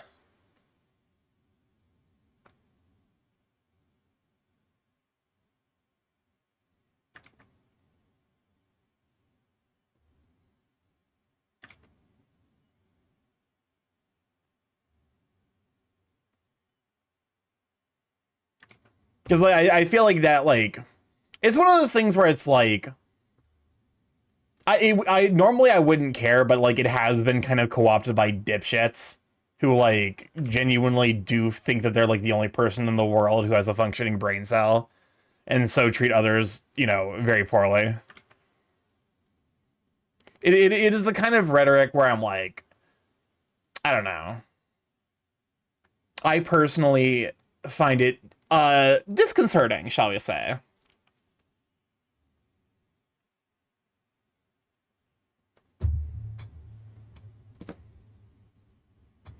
Kronos, you can just find the link.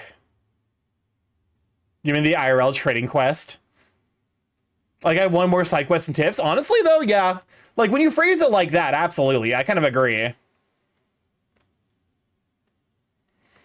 I'm now kind of want to like meet someone, hit him with that NPC dialogue, and then just be like, just meet someone for the first time, like their friend wanders off, and I can be like, remember, when talking to new people, press X to explore their dialogue options, and then move on like nothing happened. Just completely gaslight them with that shit.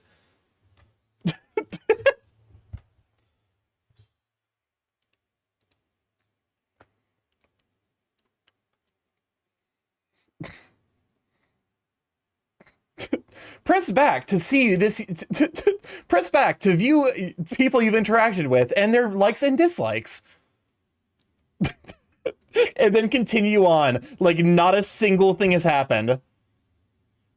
Remember to always say goodbye. You never know who will be upset if you don't.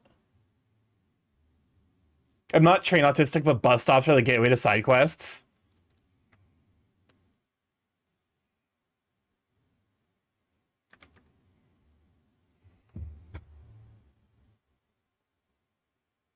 We just get like increasingly.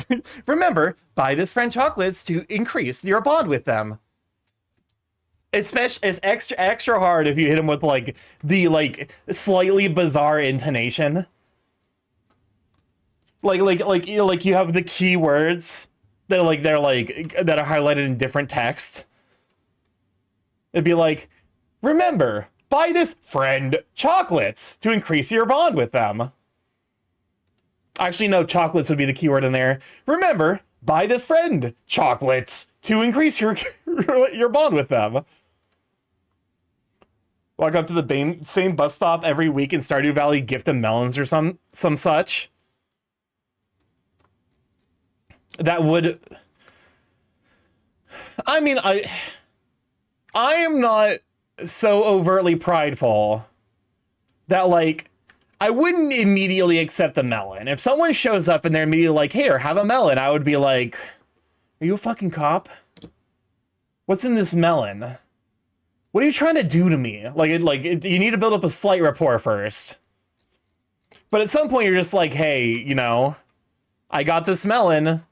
You know, I don't know where to put it. Do you want it? And I'd be like, yeah, sure, I'll take the melon.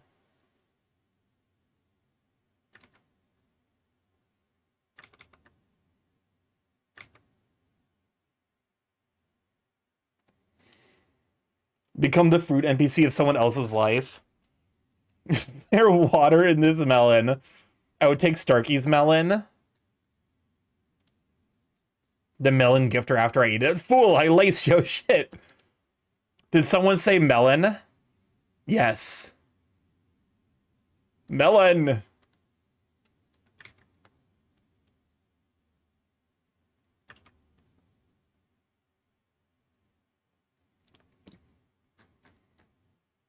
What was the command again? Song list? I want to say exclamation mark song list. Eat zucchini. I love zucchini. But no, I that looks like a more rocky texture. I did it. It's looking rockier. I was going a little excessive, I think. This is a rock creature. Offer a stranger an egg in these trying times. If someone offered me an egg, I would be like, my initial reaction is did you buy that egg from the store, or did your chicken lay the egg? Because that will determine whether or not I think you are prone to poisoning yourself with food or not.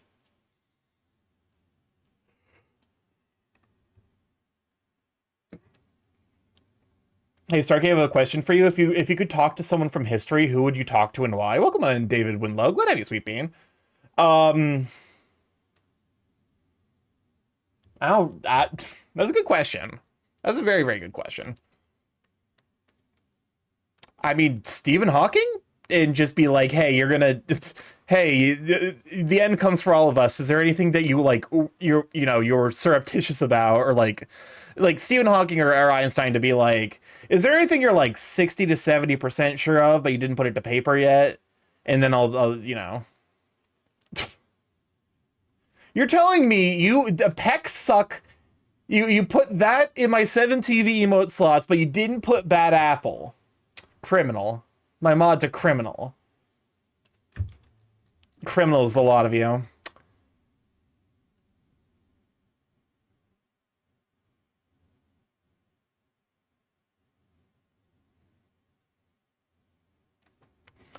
Nikola Tesla, because from the 1890s to 1906, Tesla spent a great deal of time and fortune on a series of projects trying to develop the transmission of electrical power through wires. Power without wires. Oh, that'd be interesting.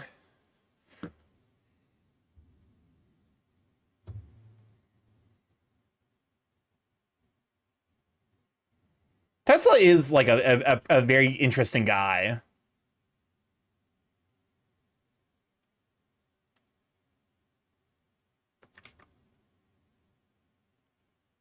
Does God count? I don't think that counts as a person from history.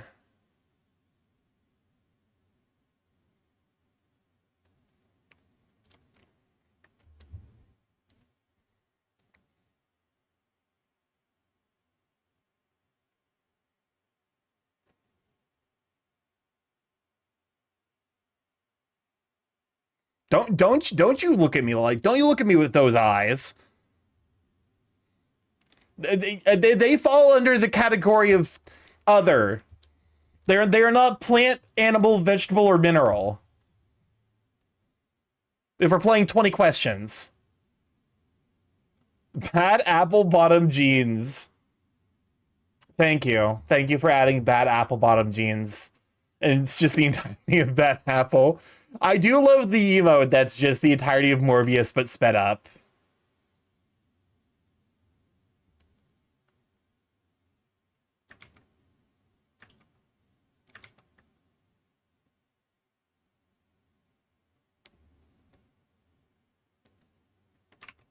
Yeah, I was like, this is another Casey Williams, huh?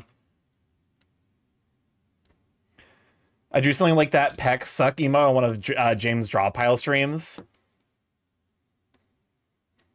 I mean, listen, sometimes you look at a pair of chesticles and you're like, me want chomp, me want bite.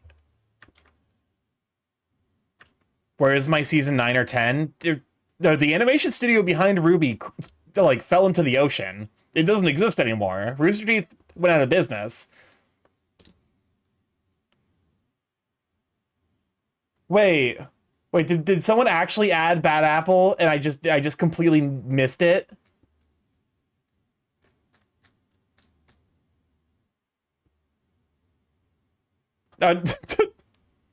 I know.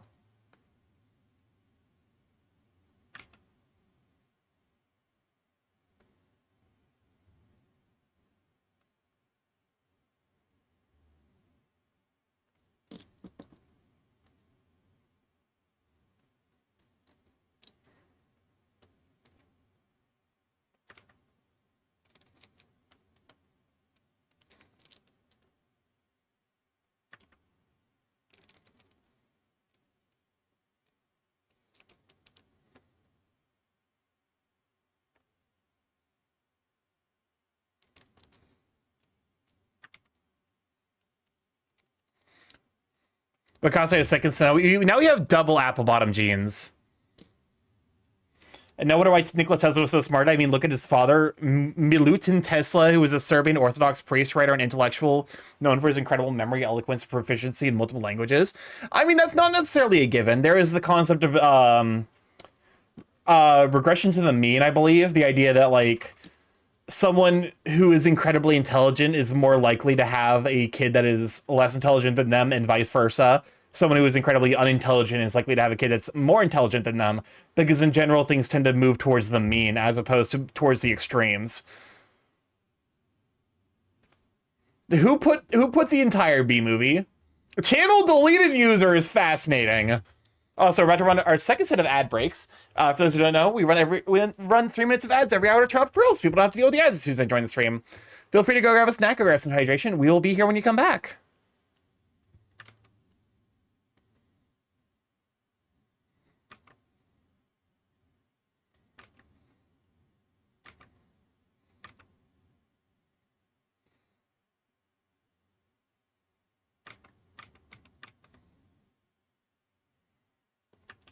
Thank you for the reminder to save.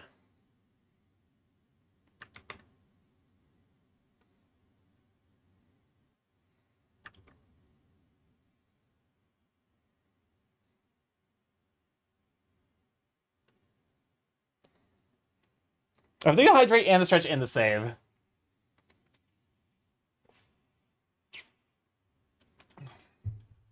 B movie, but every time it gets distracted, Starky starts over. No, his father, Milutin, was also a significant influence on the son's early intellectual development, fostering mental... I mean, that's more likely. I'm like, you know, it's not necessarily a given that, like, someone who... Like, with the knowledge that, like, he was present in his son's life and, like, represented, like, a encouraging force for neurological development, then, yeah, that makes sense and is likely a pretty important factor on Nikola Tesla's development as a mathematician and, you know, a scientist. But it's more just like, you know, the idea that, like, anyone could potentially be. I fucking... You are the ocean's gray waves, destined to seek life beyond the shores, just out of reach.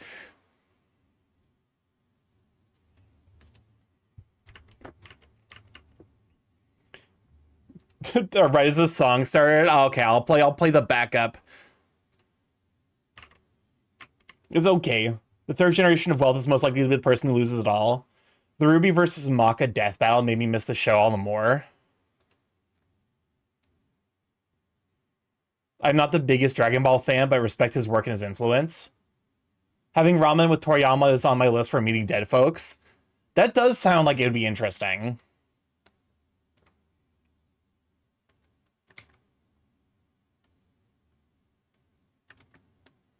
Did the song suddenly end? You got stuck behind ads. I was waiting. I would pause the song. Because you were like, oh no, the ads.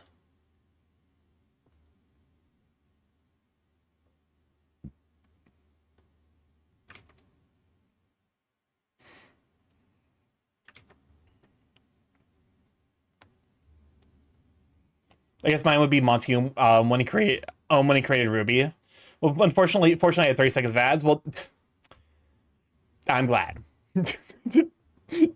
says it like weirdly shittily and like, I'm glad.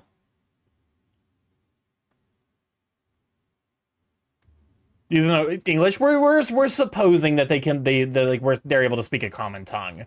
We're talking to dead people after all.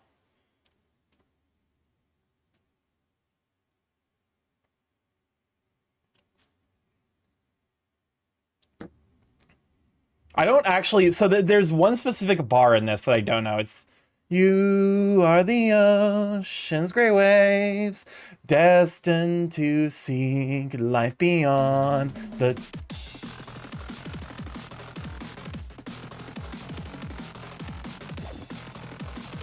Cosine? Why are you like this? Was it fine? Mm-hmm.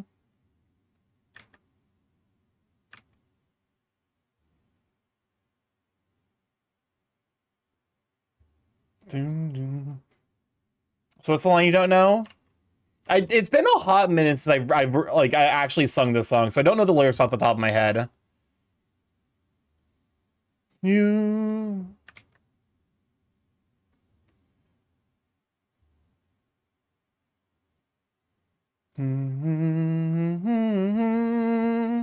Yeah, the light as the sun. I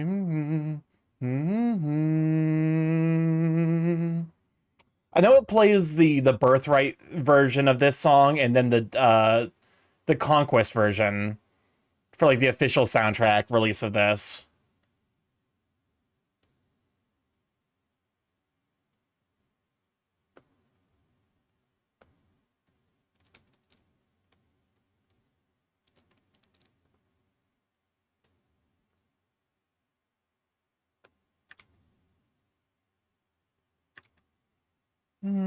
Shin's Grey Waves.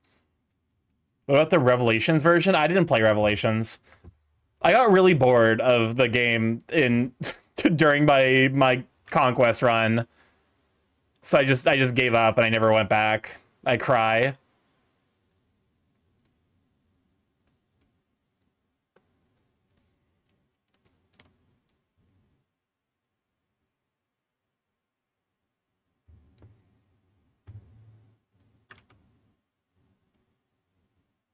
The full song in English is so pretty.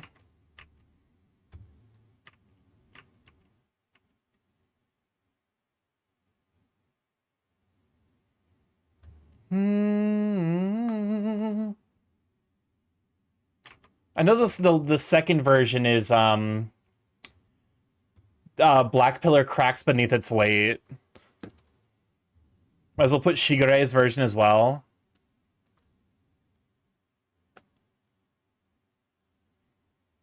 I think I might want to read up on how to cook for celiacs on the off chance I run into one, because it does sound tough, like a tough experience, not gonna lie. I'm assuming this is the Revelations part. I wouldn't necessarily be opposed to going back and playing Revelations on stream, but that would probably be... I'll be honest with you, if I'm going to go back and replay any of the games, number one on the list is definitely Radiant, Path of Radiance and Radiant Dawn.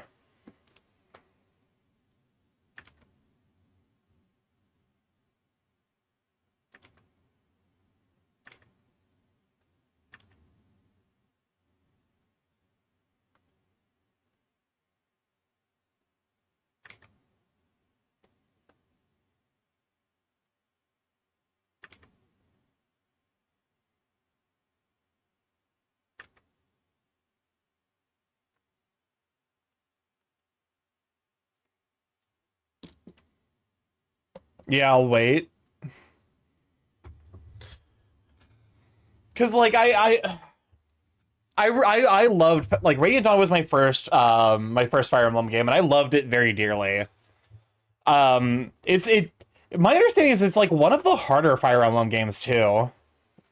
I managed to beat it without losing a single character, although it took a fuck ton of resets. Welcome on in, Tidebender. Glad to have you, Sweet Bean. Can I shout out for Tide? How you holding up? Happy Macro March. I need to get a macro piece going for March. That's because it is. I can't believe I, as a kid, because I was like, I had a Wii. I was excited about it, and I heard good things about Fire Emblem, so I picked up the Fire Emblem game, and it turns out that Fire Emblem game in particular, extremely brutal. Like, yeah, bigger is better? Hell yeah. But hopefully you're doing well. Okay, well, thank you, Tiger, for taking my shirt and partying about it. Can we shout out for Tiger Fire as well? Think of the hydrate as well. You have to deal with 3 different armies, all at different points of class levels. Well, that just requires you to, like, evenly distribute out, like, units. You can't just, like, load all of your best units into one army. And that's kind of why, like, I think I miss that style where, like, you were encouraged to actually spread out, like, experience and to, like, be tactical, not just with like how you were handling and completing maps, but also how you were like leveling up your units. And I feel like that aspect of the game has very much gotten lost in the post-Awakening era, where it feels like it doesn't matter, what units you're using to complete a map, because even if they turn it like, even if you spam one unit, you can always just power level the other ones up. Love that the one time you decided to stream a Fire Emblem, it was the one you couldn't finish. I mean, to be fair, did you see that game? That game was shit. That game was awful. Fucking Fire Emblem Engage is terrible. To be fair, I am very much of the opinion where it's like, I think the story in Fire Emblem games are like, you know, I've never necessarily been one to be like, oh, like I'm gonna play this RPG and like, you know, Makai has majority unpromoted units, Alencia has mainly defense missions and limited units, and Ike has Ike and he's just broken. How much would it cost to make you finish? I'm not gonna finish live on stream. What the fuck you did? Like, Jesus. I'm kidding. Imagine playing Fire Emblem with only one healer. I mean, that is like the first third of Fire Emblem Radiant Path or Radiant Dawn. Because, oh no, you have two healers, but one of them requires sacrificing her HP to make it work. Hypothetically, for $3,000. I'm like, I want to say an amount of money that you're not going to give me, but also I want to say it like it's a fine needle to thread. Like it's a fine needle to thread because like I want to say an amount that you're not going to part with, but also not so much that like if you do fucking commit to the bit, it like doesn't represent like a long-term fucking financial problem. Like I'm just glad that my hyperfixation franchise didn't get thrown in the bin by Starky. Listen. I very much enjoy Digimon. Even if my shame Three Houses is the only Fire Emblem. I mean, Three Houses is not a bad one by any means. I would actually say Three Houses is like one of the stronger entries we've had recently. We don't talk about Engage. I tried to play it live on stream, and I got to the part where, what was the thing that made me finally give in? What was the part? There was some stupid fucking development. Oh, I think it was like where we turned out to be a fell dragon or some shit. And I was like, this is fucking stupid. I hate it. I'm not coming back. Where I was like, at some point it was like, yeah, actually, you have got like, I think it was because someone's like, yeah, you've got like 6 more maps left. And I'm like, I do not have 6 more maps worth of this bullshit in me. The story sucks so much. I'm just curious at what point it starts to become a softer now. Let's say 4 digits. 4 digits, and I'll consider it. People always recommend Awakening to me. Awakening is really good. There are aspects of it that I think do a disjustice, like that they do an injustice to like the longer history of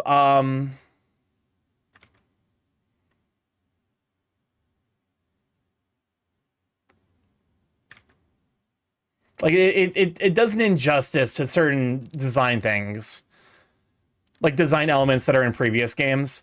I would say like if I were going to give a Fire Emblem game to someone, I think the 2 starting points are probably Awakening and then probably Path of Radiance, because those are 2 of the easier ones for sure. It is really funny. I guess because so Radiant Dawn is very much like a Silk Song situation where like it assumes that you played Path of Radiance, because Radiant Dawn starts in terms of difficulty about equivalent to like halfway through Path of Radiance. The mission you have to complete with just Micaiah and the Black Knight kicked the shit out of me when I was younger. That mission was so goddamn frustrating. Until I figured out like you had to place the knight in a slightly different position. Ike's party is also the better party for one more reason. Starky, you know the reason? I'm assuming you're going to talk about Titania. Because that's the only thing everyone cares about. Everyone who's played fucking Path of Radiance is like, yo, Titania's broken as shit. No, Titania. She's the Jagan of the game.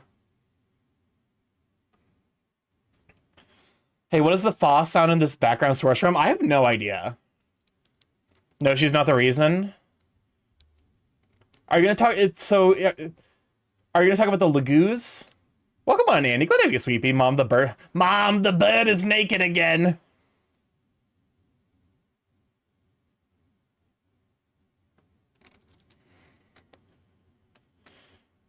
Welcome on, Andy. Quick shout out for Andy. How you holding up?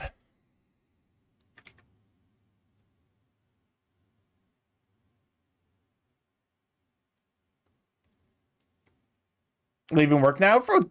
Hopefully you have a safe drive home. Thank you for hanging out, Pixel. But no, if I'm gonna start anyone off with the series, I'm probably starting. Technically, it's Lagoos related, but no, you swap around most everyone's position during the ascent of the tower in Pixie. I'll be honest with you, I haven't actually played Path of Radiance. I skipped directly to Radiant Dawn, which I think is part of why I'm of the opinion that, like, Fire Emblem games are too fucking easy.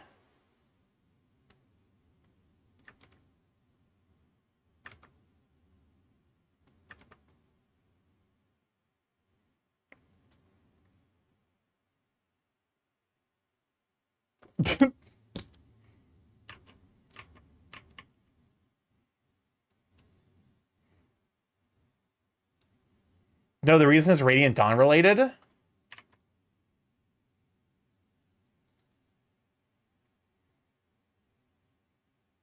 I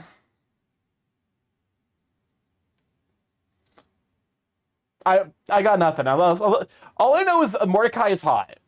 I wish I was more comfortable using the Lagoos units because Mordecai is very hot. Think of the shadow, no problem.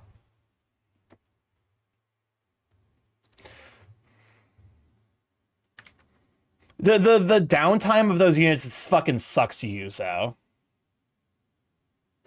Like that's my big frustration with the Lagoos units is like you get to recruit Oliver in the funniest way imaginable.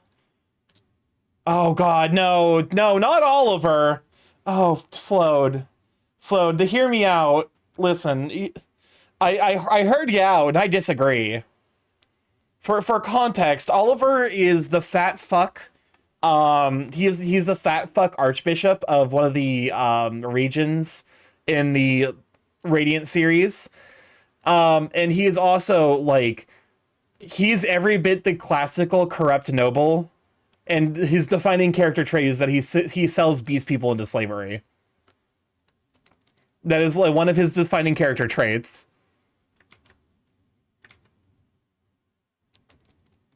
Do you know how you recruit him? I don't. Yeah, he's the ugly rich one.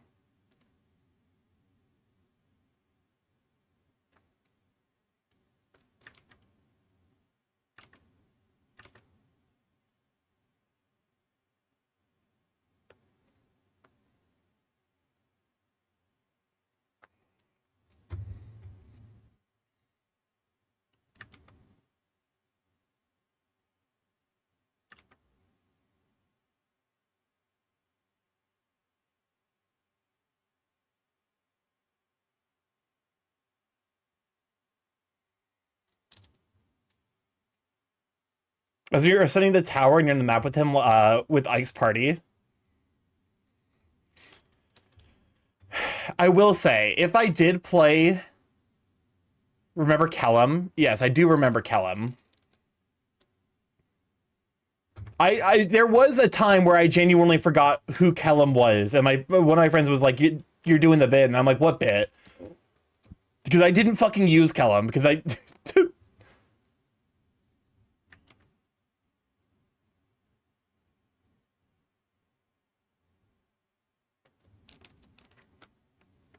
was like, "Who are you talking about?" And he's like, "Haha, very funny." And I'm like, "What, literally, what are you talking about?"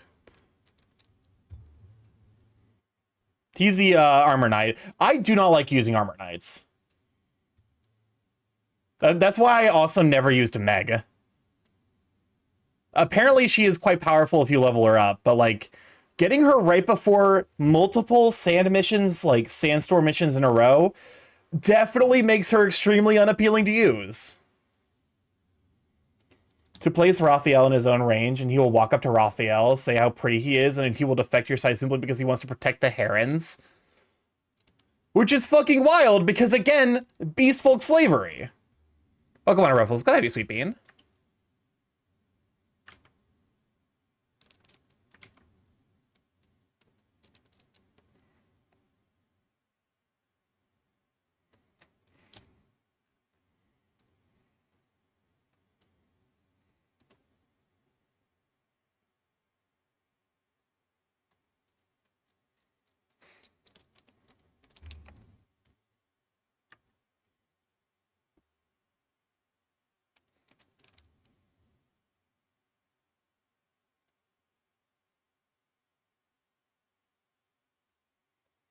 You can even talk to him with Ike after recruiting me, and Ike is like, what the hell are you doing here? I do think if I did replay it, I would need to find a completed save file, because I do actually want to play, like, I want to try using Prince Peleus. And in order to fucking recruit him, you need to complete the entire game and then get back to him. Also, that motherfucker, you recruit in, like, you genuinely recruit him, like, 75% of the way through the game. When I found out, like, as an adult, that, like, you could actually recruit Prince Peleus, I was like, the fuck you mean you can recruit Prince Peleus? I kind of always knew as a kid, because there is, like, a mission that gives you a Dark Tome, and there was no Dark Tome user in the entire game. So I was like, yeah, this gotta, like, you could probably recruit Peleus, I just didn't know how. But the fact that you have to complete the entire fucking game first. Peleus is hard to use, though, because, as you know, Dark Tomes are heavy as fucking inaccurate. Yeah, but his stat growths are also kind of ridiculous. It's like, if you can get a couple of levels on him, he does significantly more damage than, like, almost anyone else in the cast.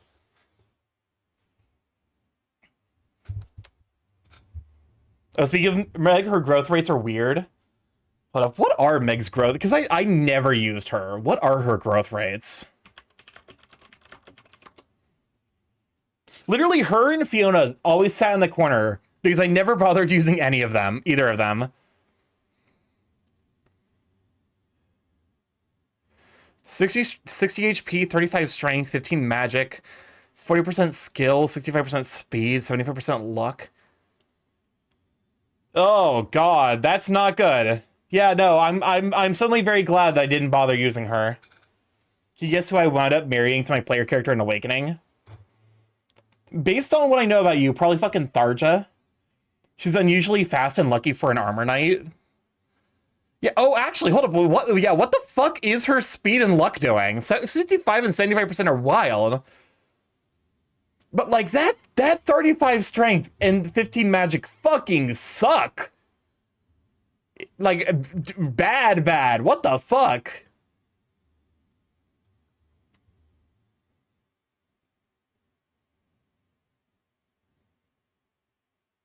That's Tex, welcome on in!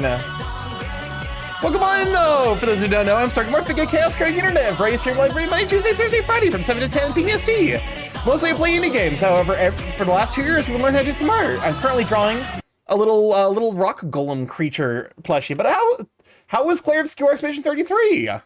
She had the Myrmidon-ass growth rates. We're currently talking about Fire Emblem. Yeah, it's like, why is her stat spread like this? Why, like, who made that? Who made her?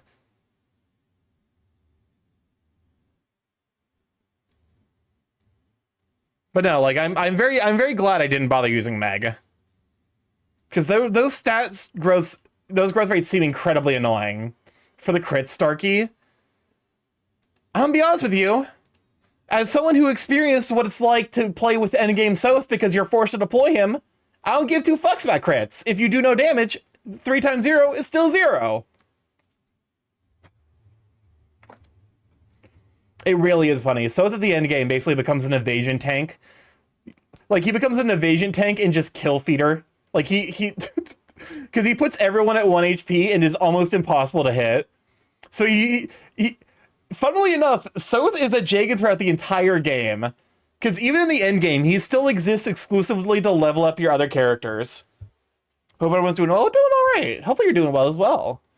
If you gotta do the post-stream care and like rest and recovery, I completely get it. But thank you for bringing it over. Thank you for trusting your community with me.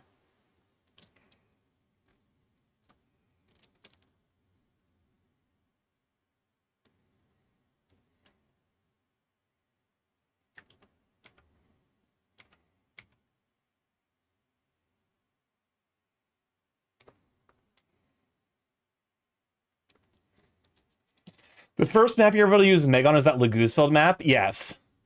And it's funny because, like, so my big issue with Meg is that she is a armored unit who you get right before, like, 4 or 5 sand missions in a row. I was able to complete some of those missions before she had a chance to move across more than half of the map. Like, Meg is a unit that I just did not bother using because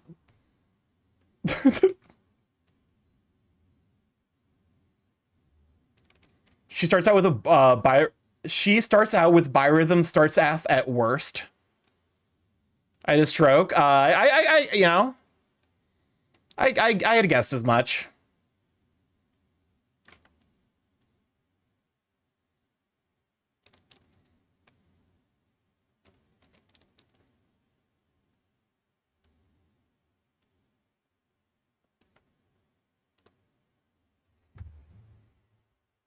Birhythm's such a weird ass mechanic. There's a reason they never brought it back. There's a reason that was a one and done.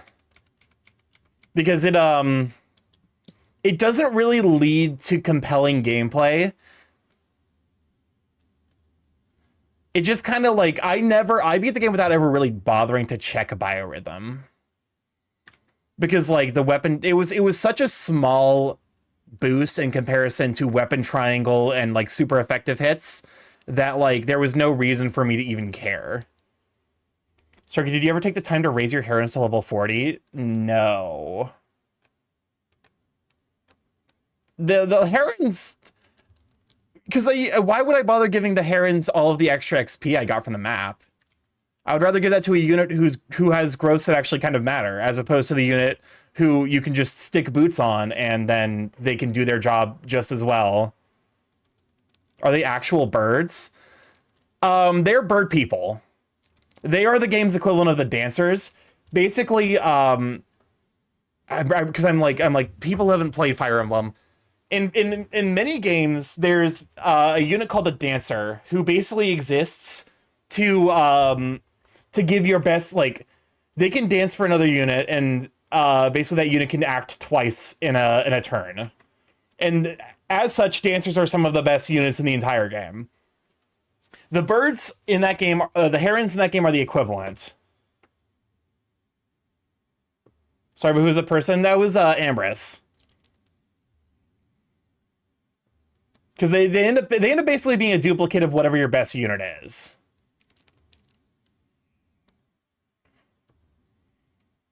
Hey, not to distract from just chatting, but Starky's art's looking poggers.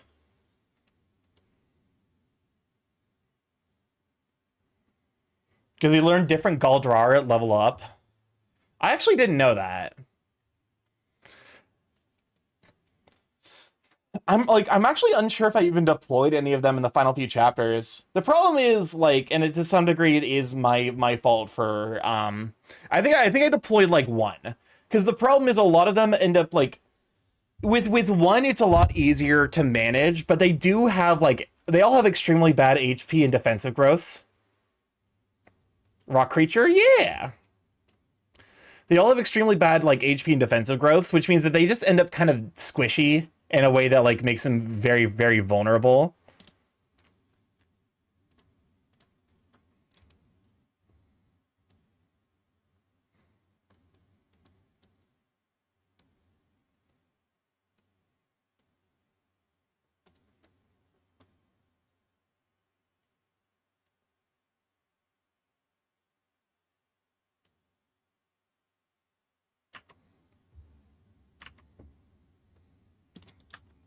But no, I think the first playthrough I went with Robin and Sully. I'm assuming you're talking about Awakening. Want to learn about the different gall drawers? Go for it.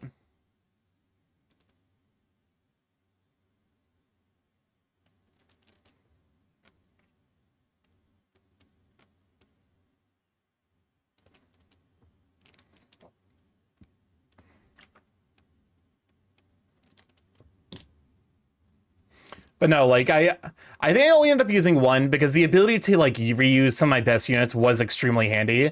But, like, managing more than, like, one extremely squishy unit in a place where they basically get one-shot by a stiff breeze was not a great experience. Which is why I was like, I'm just gonna bring one. Yeah, I think it ended up being, like, the eldest one because he had the best defensive stats. He had, like, the best utility at that point, so I was like, yeah. Again, I'm like, I wonder how much of my experience and knowledge with the Fire Emblem series has been, like, I don't want to say tainted, but, like, informed by the fact that I started with the hardest Fire Emblem game.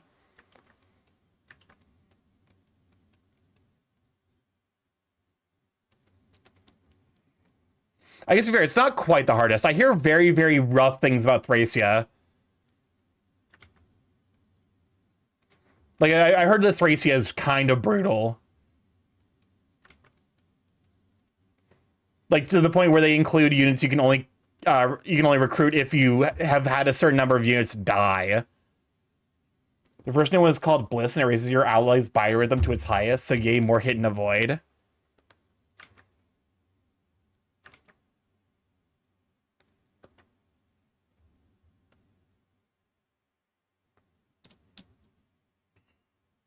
Thracia Conquest, which one? Thracia 776. I hear that one thrown around a lot as, like, one of the harder ones. Either that one or Genealogy of the Holy War.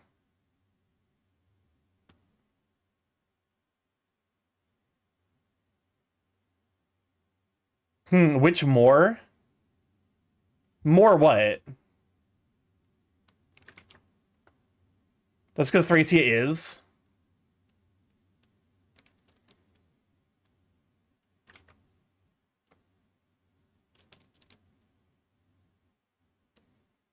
I might give Thracia 776 a try.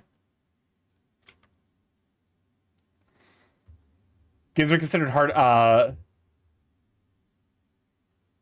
Which games are considered hard? Which more games are considered hard in the franchise?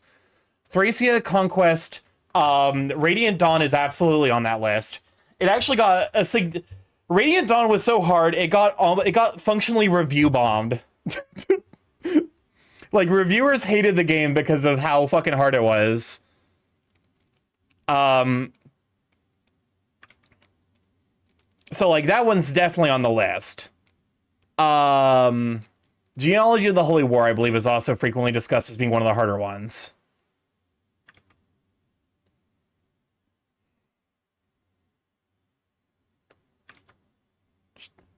I've heard, I think Shadow Dragon is relatively balanced, which is kind of amazing because it was the first one. Which, like, usually the first entry in any game series is fucking borked in terms of balance.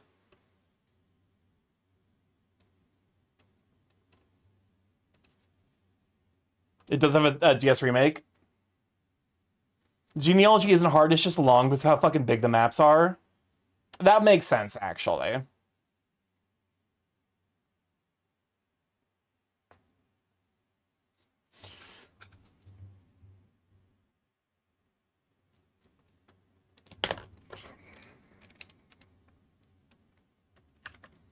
There's like a balancing act going on here, because I want it to be like Shadow Dragon and New Mystery of the Emblem DS remake is up there for hardest 2, though. That would make sense. I'm sure there's like some community tier list for, like, when you say Radiant Dawn, all I can think about is the Guilty Gear song. Makes my ears perk up constantly.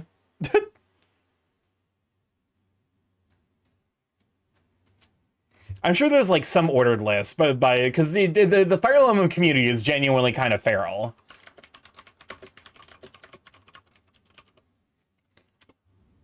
Let's see, Fire Emblem games ranked by difficulty.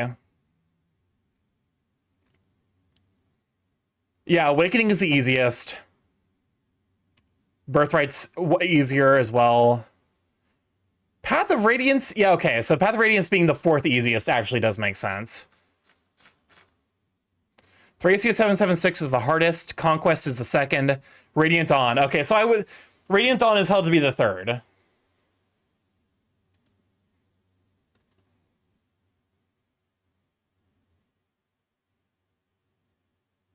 When it was brought to the West, it was decided to remove the highest difficulty setting in place of an easy mode. However, the naming of the modes wasn't altered to fit this change.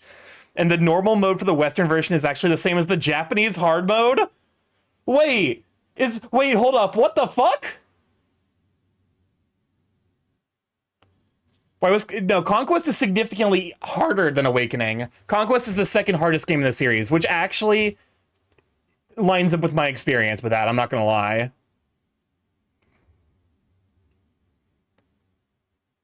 Because the difficulty system can genuinely make enemies have unreal inflated stats if you set it that high. So this explains, because I'd heard about this, but like I knew that there was some fucked up shit with the difficulty settings in the American version of Fire Emblem Radiant Dawn. Sorry, but why was that one different? So, hold up. Awakening's child units can, yeah, Awakening's child units trivialize the game. So Awakening is the easiest game in the franchise by a large amount, and it's a combination of the fact that instead of having a lot of traditional endgame units, you get children units, which are a combination of 2 other units, including their stats, and the busted part, they got the abilities from their parents, which let you get Gale Force, which was just disgustingly overpowered in Awakening on almost every unit. Japanese Path of Radiance has an exclusive difficulty that isn't available in the US version. And yeah, a lot of the classes in Awakening also ended up kind of trivializing the game. Lords, Tacticians, the Lord classes, Tacticians ended up being really, really good. Bow Knights were disgustingly strong, if memory serves. It is really funny how Fire Emblem Birthrights is the 2nd easiest, and Fire Emblem Conquest is the 2nd hardest.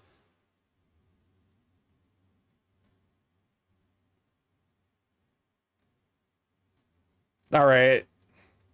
I kind of now want to play the games in ascending difficulty.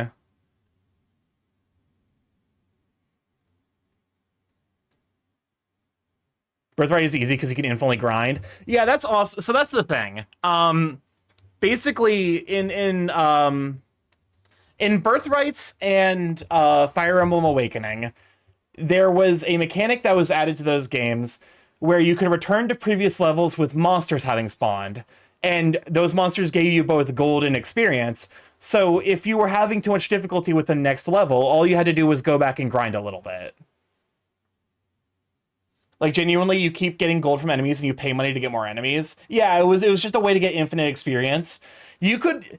I think the earliest you could get those monsters was like level 4 in Awakening. So you could go into level 5 of Awakening with a maxed out party. Like, maxed out stats, endgame units, if you had the time and patience to grind all the way there. Conquest, I think Conquest also has that feature, but it was...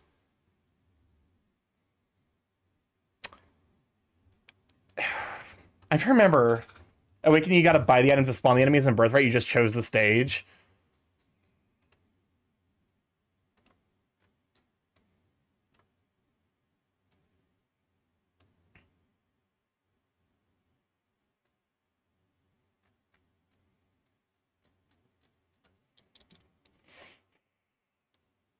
Conquest does not have it. Conquest has no such luxury, and it did more similarly have the old GPA Fire Emblems with a more with only having limited return fighting maps. Yeah. I probably should give Conquest another try. I was just like...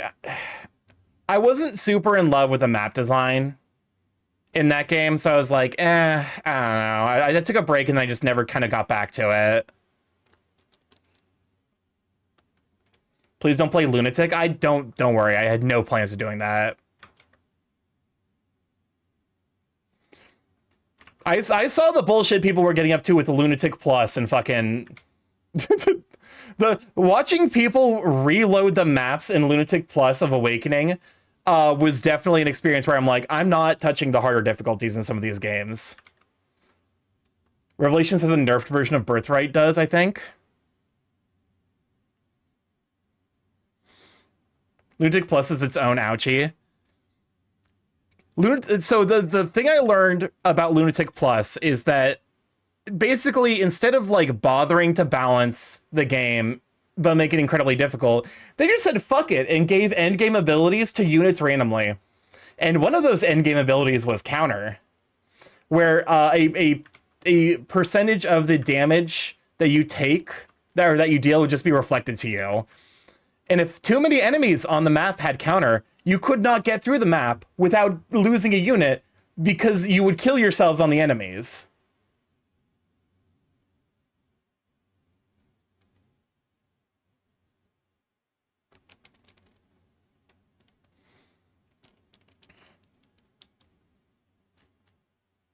Thorns, but then again, Lunatic Revelations is also its own type of hard.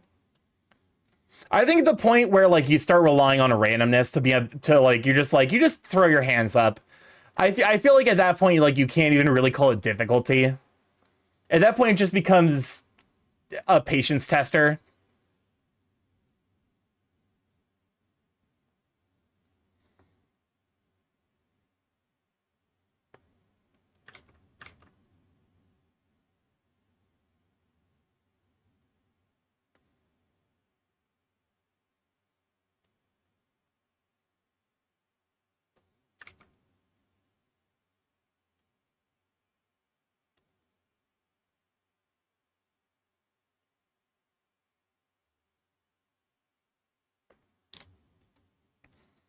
Song request command is best to use with YouTube link to prevent incorrect songs.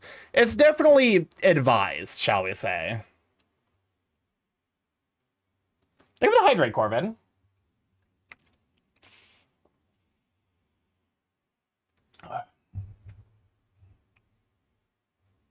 Fire Emblem House of Suffering.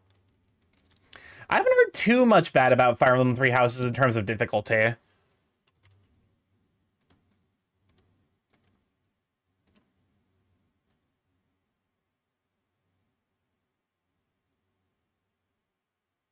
Casual and Phoenix mode is irrelevant to my list, but the hardest and easiest are the ones I played.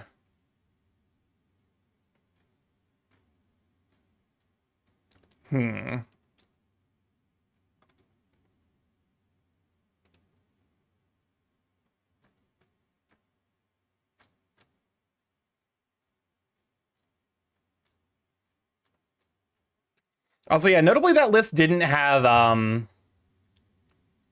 notably that list did not have, it didn't have, like, all of the games listed. Like, it didn't have some of the more recent titles.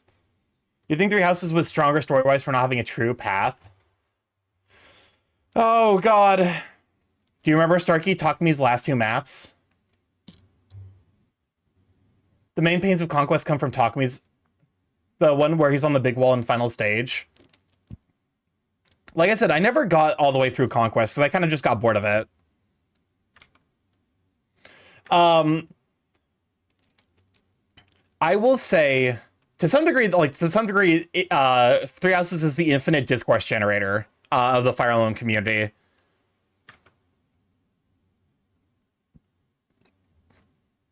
I think that because I only managed to play through Claude's route. I didn't mean to tell you why it's painful though. I'm assuming infinite ranged archer versus a map that is somewhat trivialized by flyers who get fucking destroyed by the archer, and then like the intended path without flying units is fucking miserable.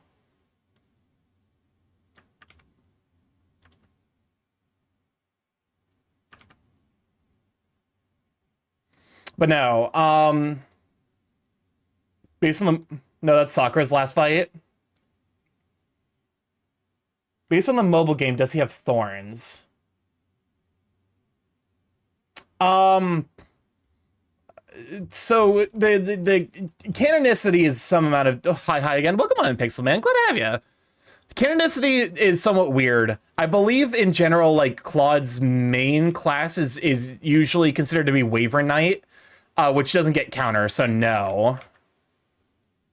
Because I believe counter is more of a berserker. Like I think that's a berserker skill.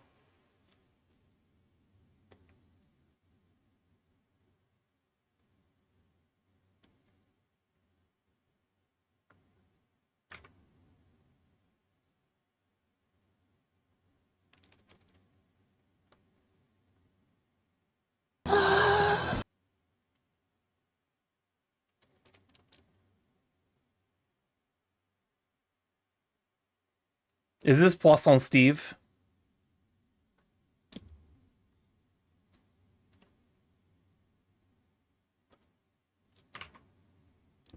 So discourse is that bad since there's no canon path? No, I think the game is stronger for not really having a canon path. The problem is I only ever played Claw's route, which is, in my opinion, one of the better routes story-wise, because it gives you a holistic view of the world. Each of the routes to some degree has like a level of like, the other routes kind of focus on specific sub aspects of the world. I think the Golden Deer route is like the best in terms of like a holistic view, and in terms of just like the way that it handles and like approaches some of the more complex topics. The problem is the discourse around Three Houses, because people are so opinionated about them, can be kind of toxic. Like, objectively speaking, Edelgard is a shitty, fucked up person who was put in a bad situation, but that doesn't excuse the literal war crimes she commits. And the same goes for the character whose name I can't even bother to remember, Dimitri. I think his name is Dimitri. What's the other? Claude, Edelgard, and then the other one, the blue one. It's a well-observed fact that someone's favorite or considered better route is coming the first they do. I mean, that makes sense.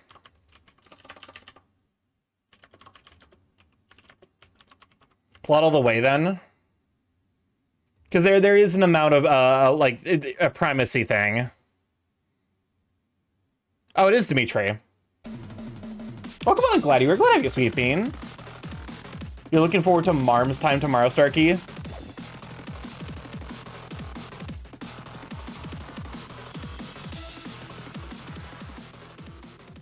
was Hinoka's Last Stand, the one with the uh-oh flying units. But no,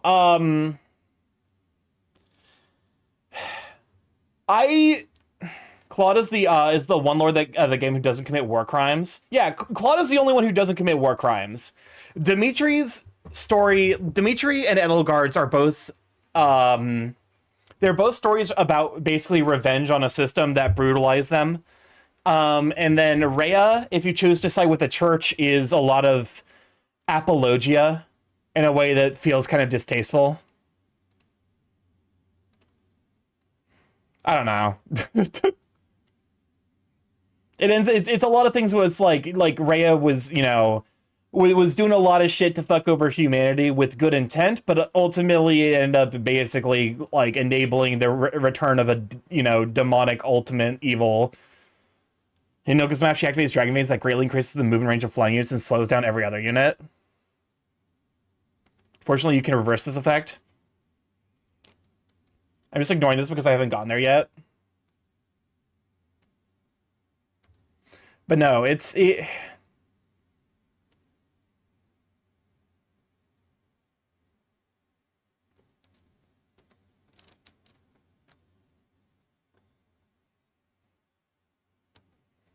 I played through houses for a week when I was sick.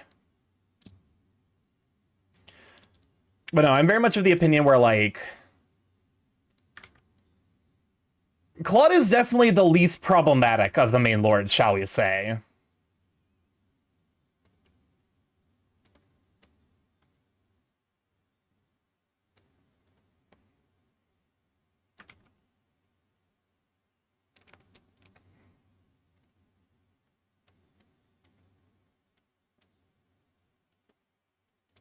Need to go back and finish it. I think the funny thing is I stopped right before I stopped at the final map. I never finished it. I was like, yeah, fuck it, who cares? Because it was basically gonna be like just teleport stacking and then getting Lysithea to nuke the boss. Because I'd accidentally stacked a fucking ridiculous number of modifiers on Lysithea in a way where she was one-shotting every single character on the map, regardless of resistance. Like it was kind of disgusting, and she could do it from like 7 or 8 tiles away. It was fucked up. Like I genuinely, like at that point I was just like, okay, every map at this point is just a, you know, every map at that point was just like trivial.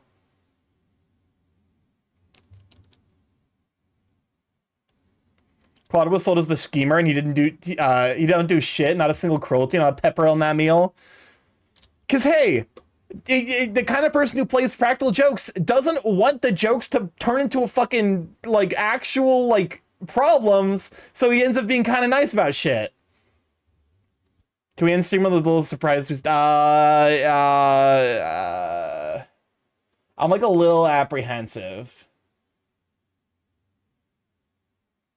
Because I'm looking at this and I'm like, just the hashtags alone had me like, ew. This seems like content derogatory.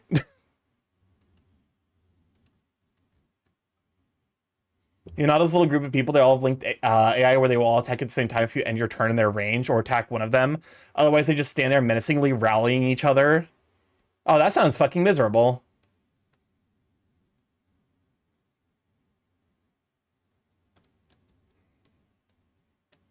Okay.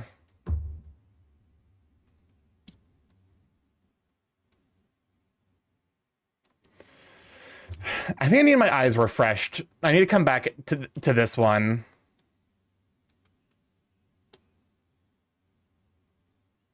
Which one of you motherfuckers put this in here? The Phoenix, I swear to God.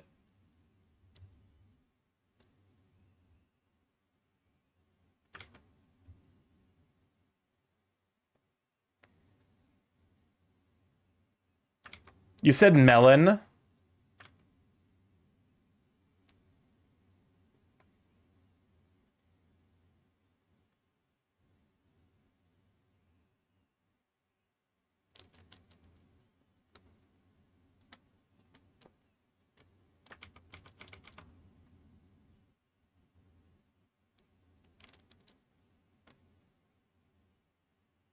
You can skip if you want. No, it's fine.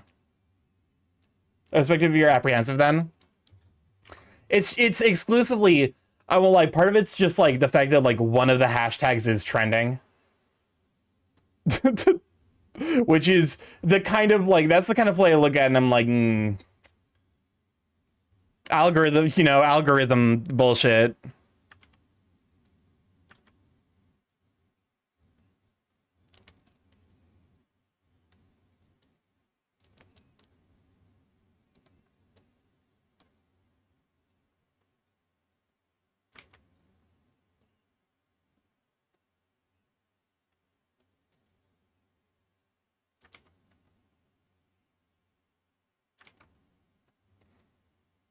Yeah, I think I just feel like I need to refresh my eyes. Sounds the most... No, you know what, fuck it, we'll give it a shot.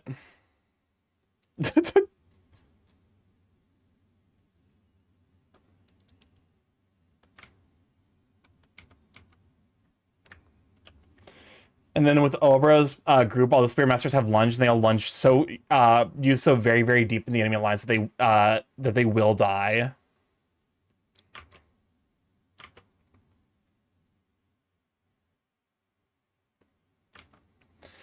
I'm like I'm losing my mind a little bit.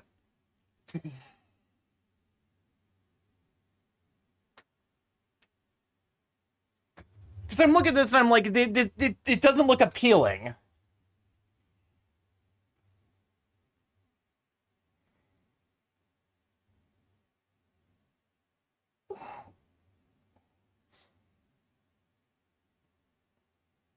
I'm like, I'm trying to figure out what about it.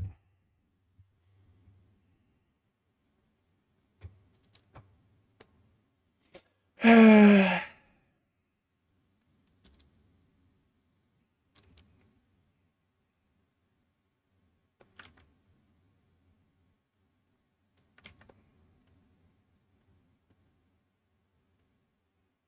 say stop with this for the night. Yeah.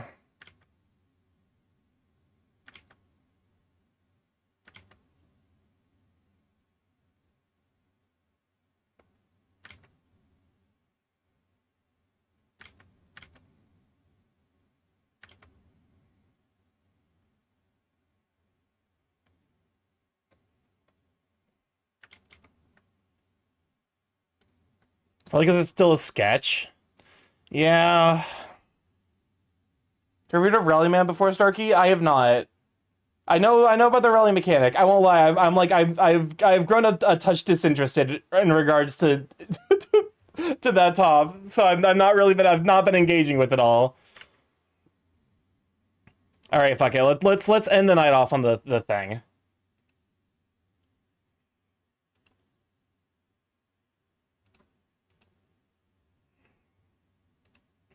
I'm sorry, Slow. Like, I don't know. There is times where I'm like, because I appreciate the enthusiasm, but it's also like there is a point where I'm like, I do not I've stopped caring. Starky hates me? Yes. No, I'm kidding. All right. Let's see. No, that I have too many fucking I have too many pages open. There's too many windows open on my machine. My Tism with the Fire Element has not been quenched yet.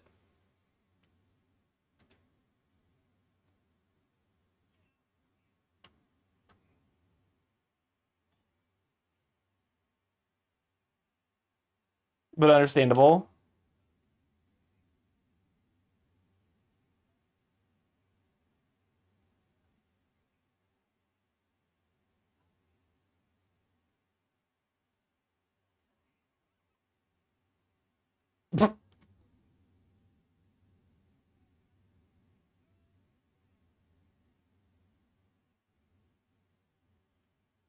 Is this the fucking like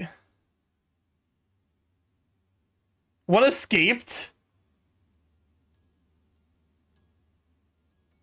Yeah, this one from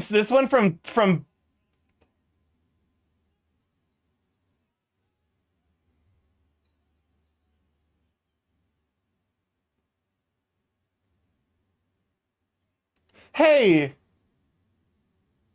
Hey. Hey, what the fuck? Hey, Kosai, what the fuck? I should have stuck to my gut. I should have stuck to my gut and not watched that.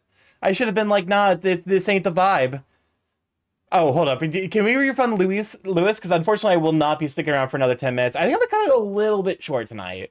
I'm just like the vibes aren't bad, but my brain's all over the place. So like, but yeah. Thank you everyone for hanging out. Let's use lives. You can rate over too. Sometimes the vibe just ain't right, and that's fine. That be how life is. People don't think it be like it is, but it do.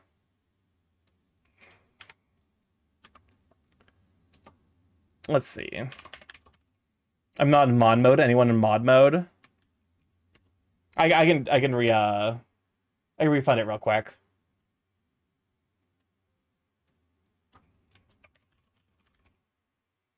It is. Oh, it's switch.team. Let's see. I see Brandum. Oh, hold up. Hold up. I know who we're rating. Because it was his birthday yesterday. So we're going to rate over to Poppin. Poppin is incredibly sweet. Here, use this if you happen to have my emotes. If you don't, feel free to use whatever emotes you have. Or just go ahead and use the blue heart emojis. Poppin is super duper sweet. And this will be I shall find relief from my Fire Elementism before doing Uma. I mean, I do kind of want to give the Fire Emblem games a try. Maybe that's what, because like to some degree I'm like I need to I've been hitting a little bit of burnout, and I think just doing something that kind of sounds fun it sounds appealing right now. But yeah, use my emotes or whose emotes you happen to have. No, we are not. Hold up. We are not. Sleep those ads. Moderator, sleep those ads. I also got distracted. I was supposed to refund the points. My brain no work tonight. Me brain am frazzled. Here. Real quick. So sleep those ads, snooze them, and then we refund the shirt. There you go. But yeah, let's go right over to Poppin. It was his birthday yesterday. He got absolutely dunked on with love. So let's go and send more love over. But no, if this is your first time here, I'm StarkyMorph, big at Chaos Growing Internet, where I stream live every Monday, Tuesday, Thursday, Friday from 7 to 10 PMST. Mostly I play indie games. However, over the last 2 years, I've been learning some art. So if you'd like to see that, feel free to stick around. We got the blue sky. If you want to see the art that I make, art that I get commissioned, general ramblings, all that good stuff. We got also updates about the video essay, food, things. The video essay work has been very slow. It's unfortunately kind of fallen by the wayside, as I've just not had the energy to work on anything outside of like the absolute stuff I need to, which is at this point mostly been working my actual day job and also finding a new day job. But no, we have the we have a coffee sponsorship. If you would like to pick up some really good coffee from Dragon Roast Coffee, get 10% off with discount code StarkyMorph. I highly recommend it. I'm a big fan of all of their roasts. I need to get more of the stuff, honestly, because it's just really nice to wake up on a Sunday and have like a nice pour over of good quality coffee. And of course, we got the Discord. If you would like to hop in there, say hi to all the sweet beans. See the curse come to the sweet beans post. All right, go send Poppin all your love. I love you guys to bits. Thank you so much for hanging out, and I will catch you tomorrow for more Ding and Rope with Marsh. See you then. Bye. Bye-bye.